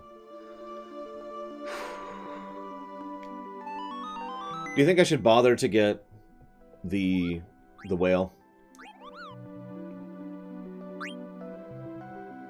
Because I can just head to the Frost continent right now and just run around on the beach. Because I'm pretty sure it does have a higher chance of showing up on other continents. What blue magic does it give? Solo the Kuja's Palace. That's the blue magic it gives. Basically, every mob in Kuja's Palace is a level multiple of 5. The spell you get from it is level 5 death.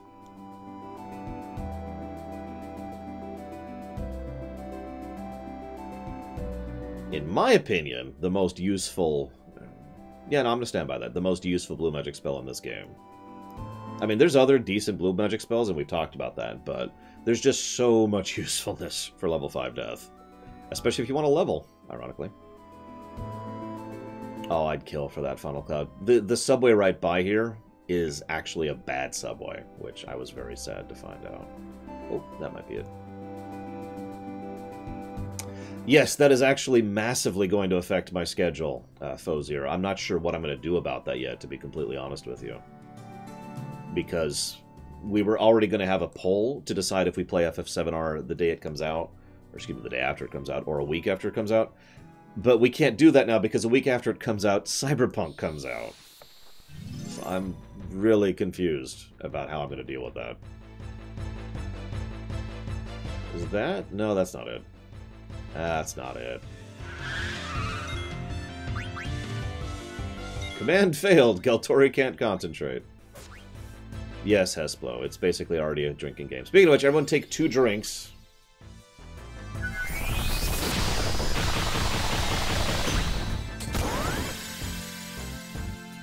I'll do that in a second, as soon as I don't have to hold down L and R here. Hey, Snufflegrunt. Who has incredibly irritated me. No, I'm kidding, obviously. There, 2 drinks.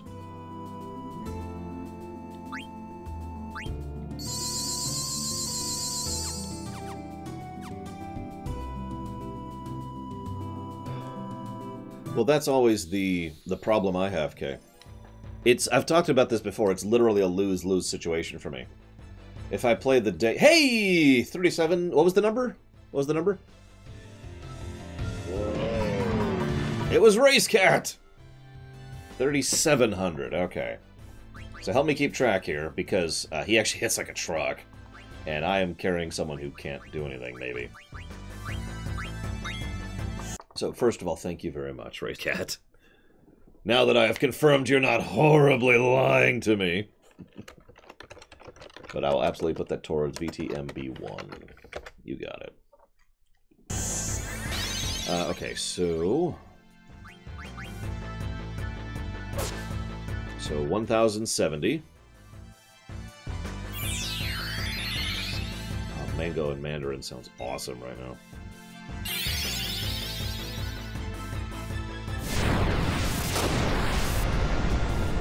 That's about another 1,000, so this should put it to about 600 HP left?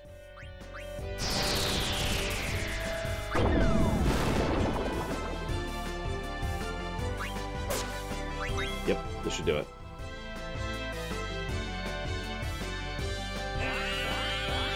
Bingo. We're good. We good. Thank you, everyone, for your help. So anyways, as I was in the middle of saying, before I got so rudely interrupted, it's kind of a lose-lose situation for me when it comes to premiere runs.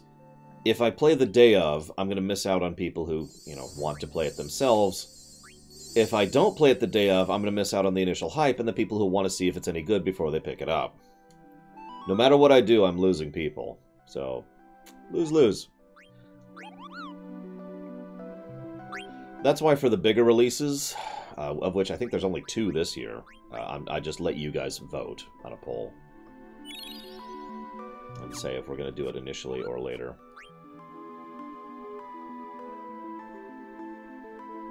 So where I used to live, Final Cloud, we had an awesome subway, like a really good one. Some cool people working there too.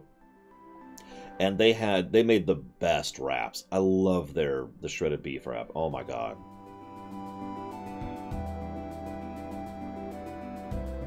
It's actually making my mouth water a little bit just thinking about it.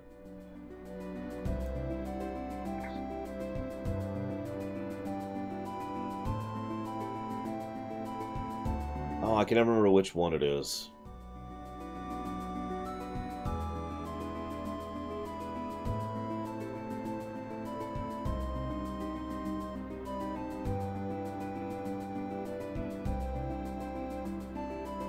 No, Savacom. No, no, God, no, no, no, no, no. Maybe. I don't know. Although, that would also probably be a bit of a lose-lose situation. Frame rates varies. The overall frame rate is not good, basically. Let's see. It's that one over there, I think? You know, I'm just going to get a save in. I think it's the far one, though. Pretty sure. But I do think the graphics of this game are pretty good, Snufflegrunt, and the reason I want to say why is because for me it's a lot more about style than fidelity. And they have a consistent style throughout the whole game, which, honestly, most FFs don't manage. Pretty sure it's this far one.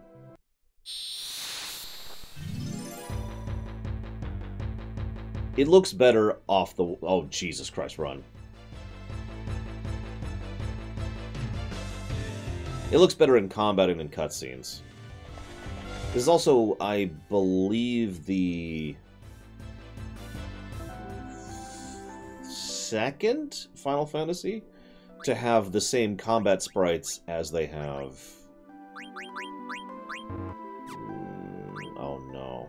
This should be able to get rid of that. Same combat sprites as they have overworld sprites, or map sprites.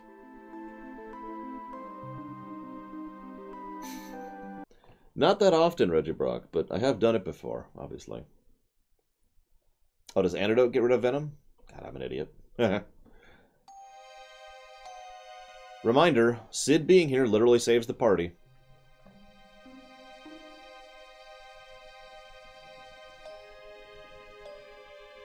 That's true. Cyberpunk might get delayed a little bit. And honestly, to be clear, other than the fact that it's screwing with my schedule, I'm fine with them delaying FF7R. I've always said I'd rather have a polished product that's late than an unfinished product that's on time. I've thought that since I was a child. I stand by that to this very day. I know that's not exactly the majority opinion, but it is definitely mine.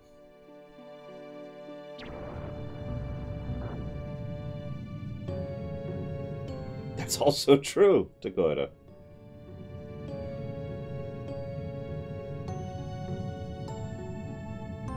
Yeah, no kidding. By the way, if you just say no here, he just keeps opening the lava thing bit by bit. Isn't it like 5 weeks or something like that? I mean, it's not a big delay, I agree. It's just I can't remember the exact amount. It's like coming out in April now, isn't it? April 10th. Yes, I know that because it's 6 days before Cyberpunk, which is April 16th. That's also true, Snufflegrunt. As with most things in life, too much and too little are bad things.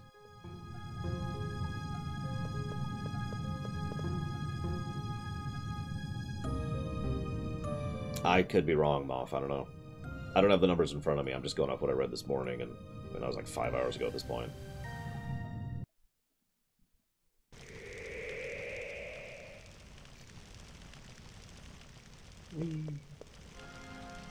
New Avengers game? I think only one person has donated for that one, Zach Daft. But as ever, the only reason I play anything is if you guys, you know, donate for it, so...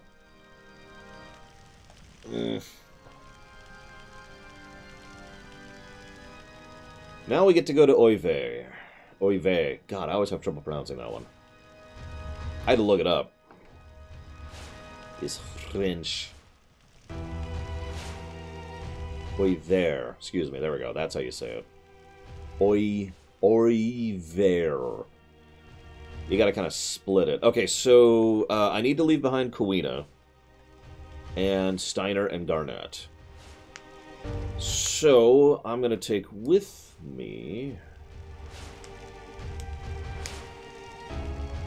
I think the main reason by memory I don't like Oiver and Ibsen's is because I don't like the music.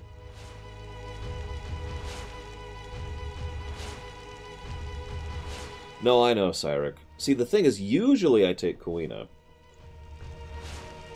Why wouldn't I take Steiner? Because I like Steiner's cutscenes best. There's a priority list for who is the party leader back in Guja's Palace. I like Steiner's bit the best for that. Also, Steiner's a truck. Doom. Death Doom. And of course, Steiner specifically responds to her if she's here, so...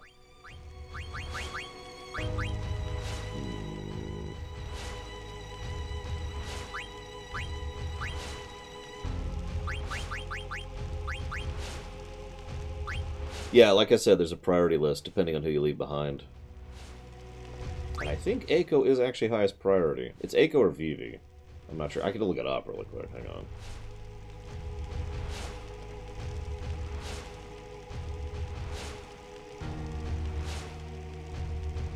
Hang on a second.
Sorry about that.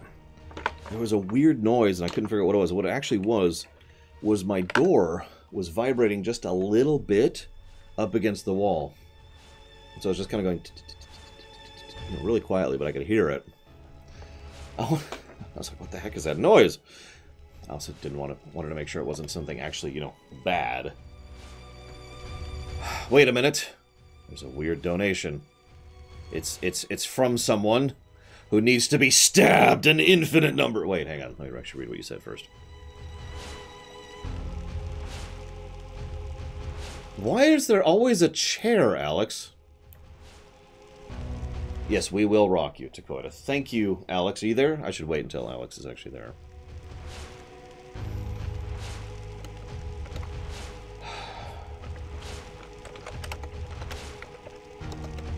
Probably sad that I can spell your name without even thinking about it right now. Because I've typed it so much. You're there. Thank you very, very, very, very much, Alex Gorbianiki.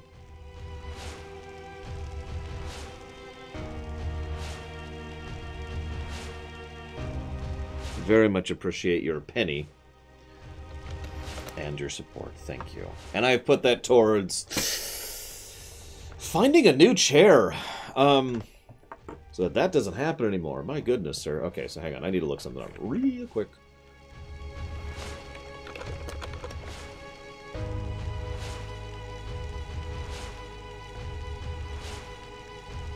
So, as per the Ultimania, this is actually a Terran facility that ended up here because of the shift that happened 5 trillion years ago. What I'm really trying to find is a list of the priority list. Here it is. So, when choosing your party, Eiko has top priority over all non-Zidane, so she'll always be first. Then Steiner, Vivi, Freya, Kuina, and Amarant. And... oh, hang on. I'm saying that wrong. Nope, that is right. That's the priority list.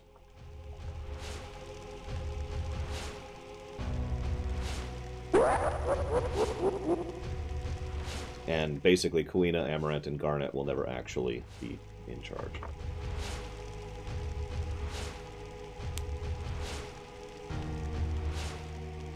Oh, I hate that too, Reggie Brock. Freya will never be in charge. Like, literally ever. Freya, or no, I'm sorry, Freya's least priority. I'm sorry. So if the people you take to Orive, thank you, Potato. Do you happen to know what you want to put that towards? If you take a party of Zidane, Vivi, Steiner, and Eiko, then Freya will be party leader, which I've never actually done. But I don't want to do because I could. What do you think? Should we have Freya be in charge? I've never seen Freya be in charge. We'll kind of be nerfing our party to Oiver, but the party here will be fine. The party here will have Kuina, and Kuina's fine.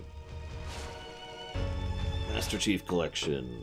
I think I'm about to tell you no. Let's double check that. Yep, I'm about to say no, because that's already in the already funded list, so you can't put more stuff to it. You know what? I am actually curious. Okay, so I need to have a party of Eiko, Steiner, and Vivi. The part that's going to suck is losing Steiner. He's basically the heavy hitter for the party I'm leaving behind.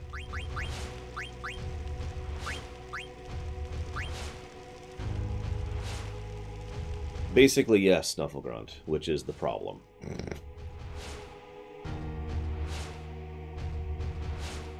The worst team to take to Oiver would probably be Oiver. I'm still having trouble saying it. Yes, I did, Wilking. Would probably be Zidane, Eiko, Garnet, and Vivi. Because, yeah.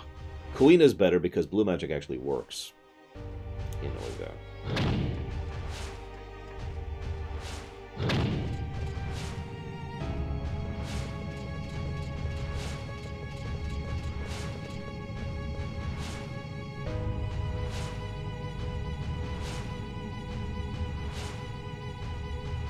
Huh. I don't think I've seen that little tidbit of dialogue.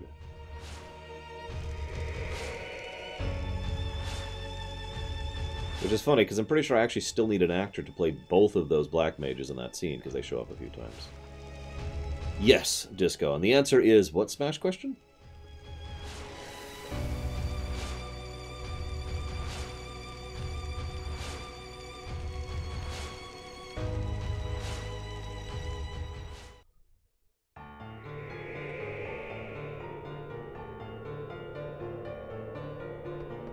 I hate this room. This is the worst room in the entire game. That's not a joke. It's a really huge room you have to go all the way around in, and there's random encounters here. And it technically has the highest encounter rate in the game because of the nature of how it's constructed. There's also the speedrunner's bane, this room right here.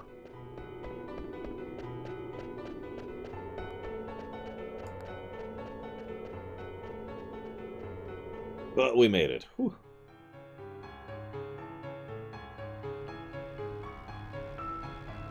Yeah, that's the animation plus, okay. Oh, right. Who would I get? Who would hype me in Smash? No one. Absolutely no one. Yeah, it's terrible, isn't it, console hot?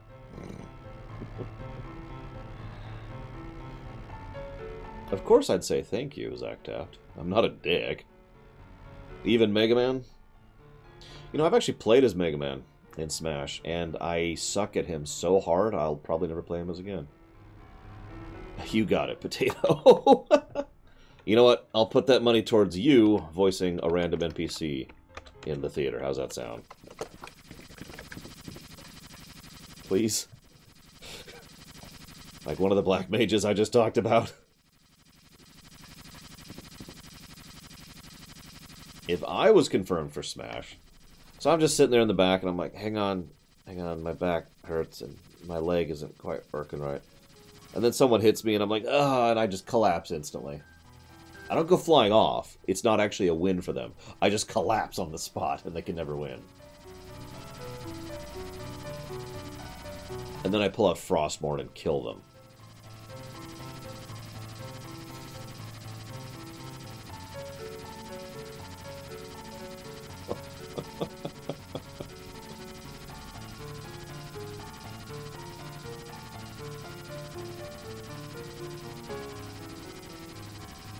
Yeah, I just straight up die, and all the Smash characters are like, what?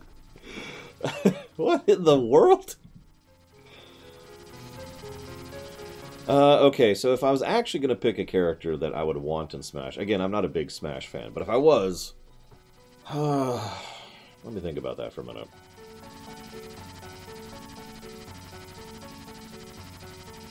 Honestly, my first, 7 thoughts are all Mega Man related, so let's move past that. Vivi is actually a prototype, Mr. Red. He was arguably the prototype, the original Black Mage, in 9 for the Golems.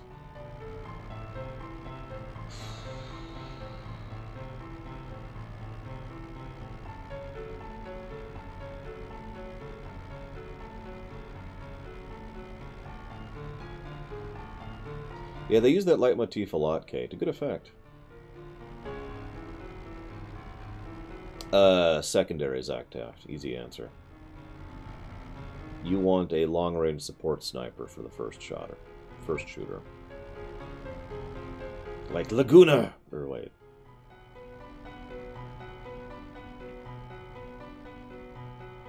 Which Lara Croft? For there are 2 at this point in history. I was going to say, I have a very distinct memory of when I get the Blue Narcissus, going and doing some chocoboing. I agree, Cashel. I suppose I'll do something I've been holding off into until now. Sadness. No. I'm not fighting that. That's a death pack, and I'm not ready for that.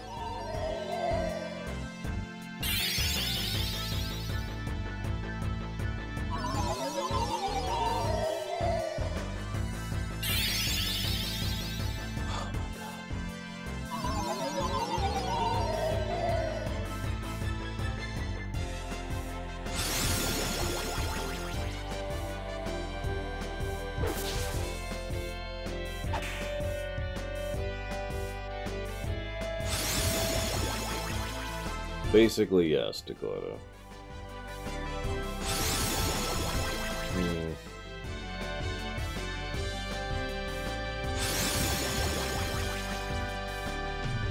Oh yeah, I keep forgetting he has Flee. I really do, because I never use it. I usually don't run from fights in 9, believe it or not. I really don't.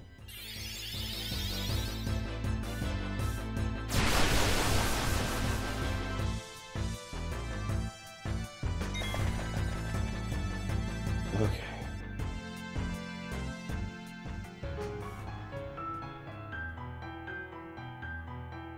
Nah, Cactuars are dicks in 9. That's why I'm not even trying. They spam Confuse and they counterattack when they're buried, with 1,000 Needles. And there was 4 of them. That's not happening. Which is a shame. That would probably be a good experience, but I don't think I could manage that. This, on the other hand, will be much easier. A giant armored turtle. Maybe. Don't quote me on that. Yep. Definitely easier.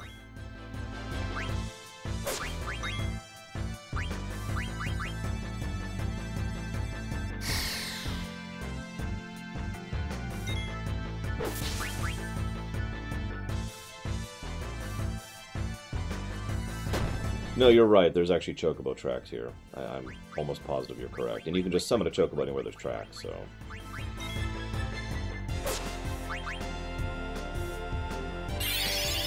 We are super not going to see Hades, no.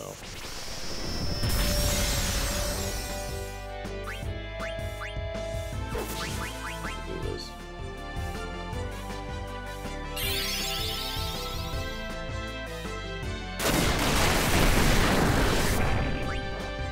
I wanted to figure out what he's weak to first.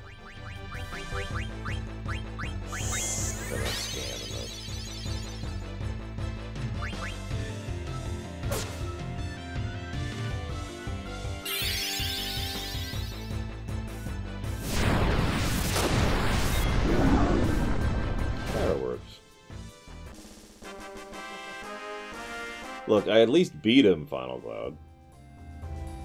Oh yeah, I'm definitely going to do the hot and cold thing for 3 hours. Or 1 hour, or however many hours it takes. No.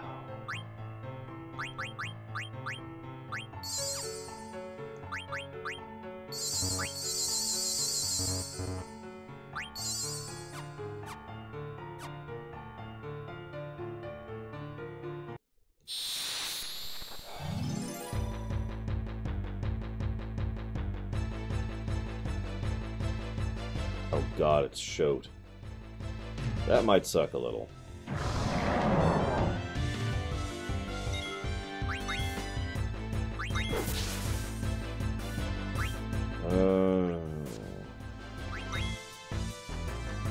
Oh my god, 4 blue mages, Regibrark? You are a braver man than I, sir.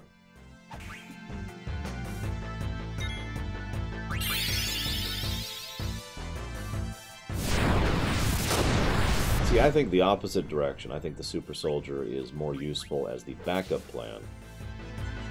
Since you probably want someone who's specifically trained as a sniper, because there's more to it than just seeing well. A lot goes into sniping. Legitimate, a fairly large amount of thought, effort, and skill goes into sniping. I mean, never mind Coriolis effect. Yeah, no, I know, Final Cloud. I'm probably... I've actually been debating this for a bit. I've already given the game the negative. I'm debating just straight up cheating and saying screw it. Like, it wouldn't be hard. It'd be so easy. I could just cheat and stop having to worry about it. Because, yeah, I've literally already cheated, and we've already established that because of this specific version's encounter rate. How many FFs have I cheated? All but 2. I did not cheat at all in FF4 or FF5.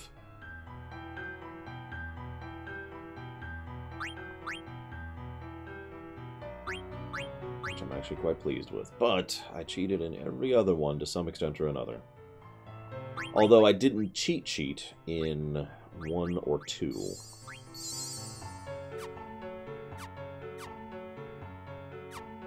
I don't remember, Mr. Red. It's on the document. Like, if you pull up the review, it'll actually say what I cheated on.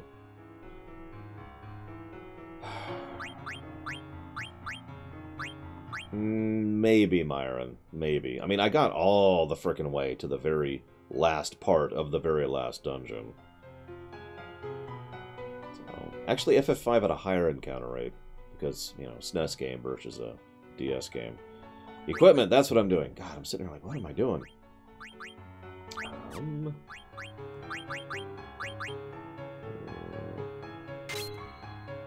I could have mega cheated in 10, and I did not. I basically got through 10 without cheating.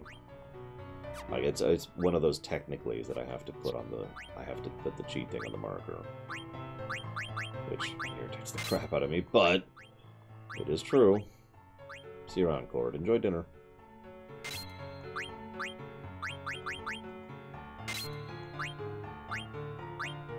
Oh god, she is out of regen now. Yeah, I managed to get through Gagazet. I managed to get through Seymour 3, and I managed to get through Unalesca without cheating. I'm actually really proud of that. No, Valvedrex, he has not.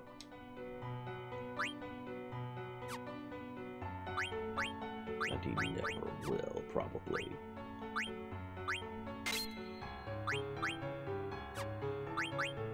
Maybe.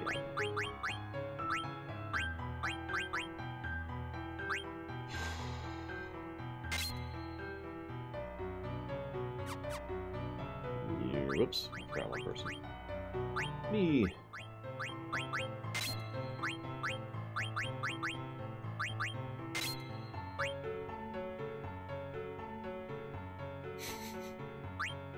Yeah, I could have beaten 10 without cheating, I just would have had to go and grind, and that's pretty much the rule, is if we get to that point, then we're cheating. That's where we're at with that.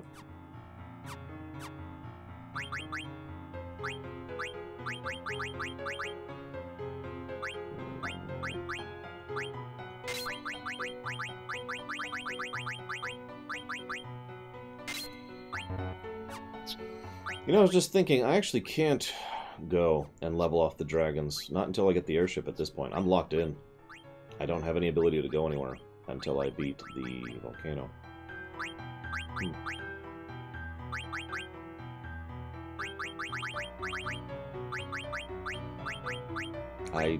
Thank you, Alex. I was actually really happy with it myself. We managed a lot of the way through 10 without any kind of cheating. I'm very happy about that. And yeah, the Unalesca fight was awesome. I actually really enjoyed doing it. Legitimately. No joke, no exaggeration. It was like, yeah.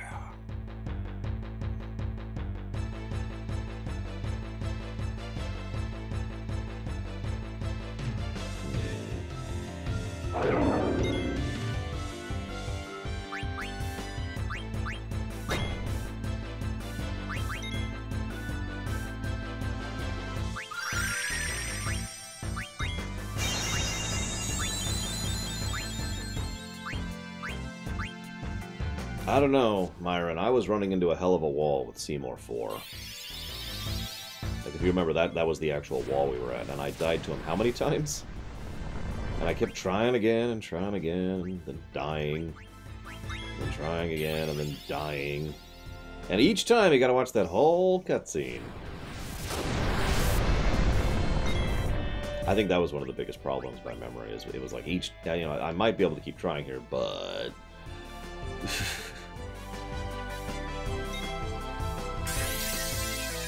Interesting final thought, I wonder why. By all means, try. Doodle doodle doodle. Then by all means, try. Doodle doodle doodle. Then by all means, try.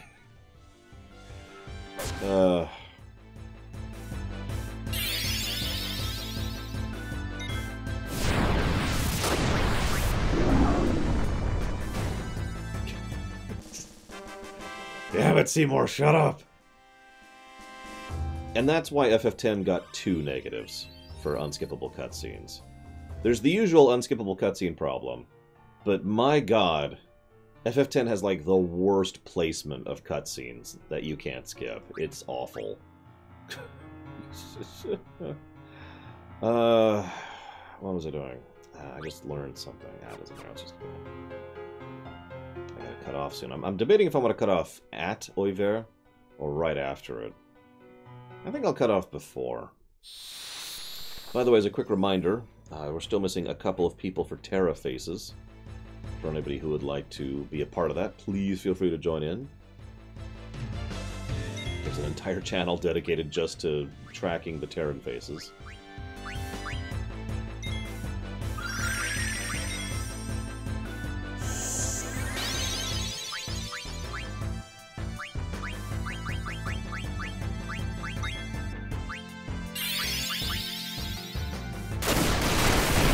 FF10 is a game that, in my opinion, it would only take a few minor changes to really make good. That sounds deleterious. What I mean by that is make it amazingly, incredibly awesome, is what I mean by that. Like, I don't think it would take much to take that game from being a flawed masterpiece into, oh my god, this game is amazing. However, one of those things would be a completely new voice direction team.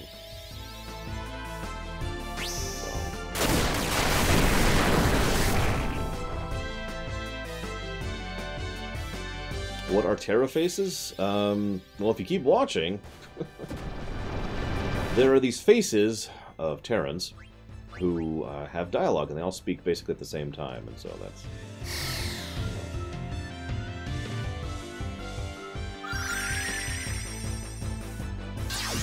I'm probably going to give that positive to gameplay. In fact, I'm probably going to give 2 positives to gameplay for that one. Haven't decided yet. Well, that's why, Myron, it's a good thing that at this point what we need is people who only need to do 1 or 2 lines. So you could just record a line or 2 and then be done. It'll be cool. It'll be awesome. Everything is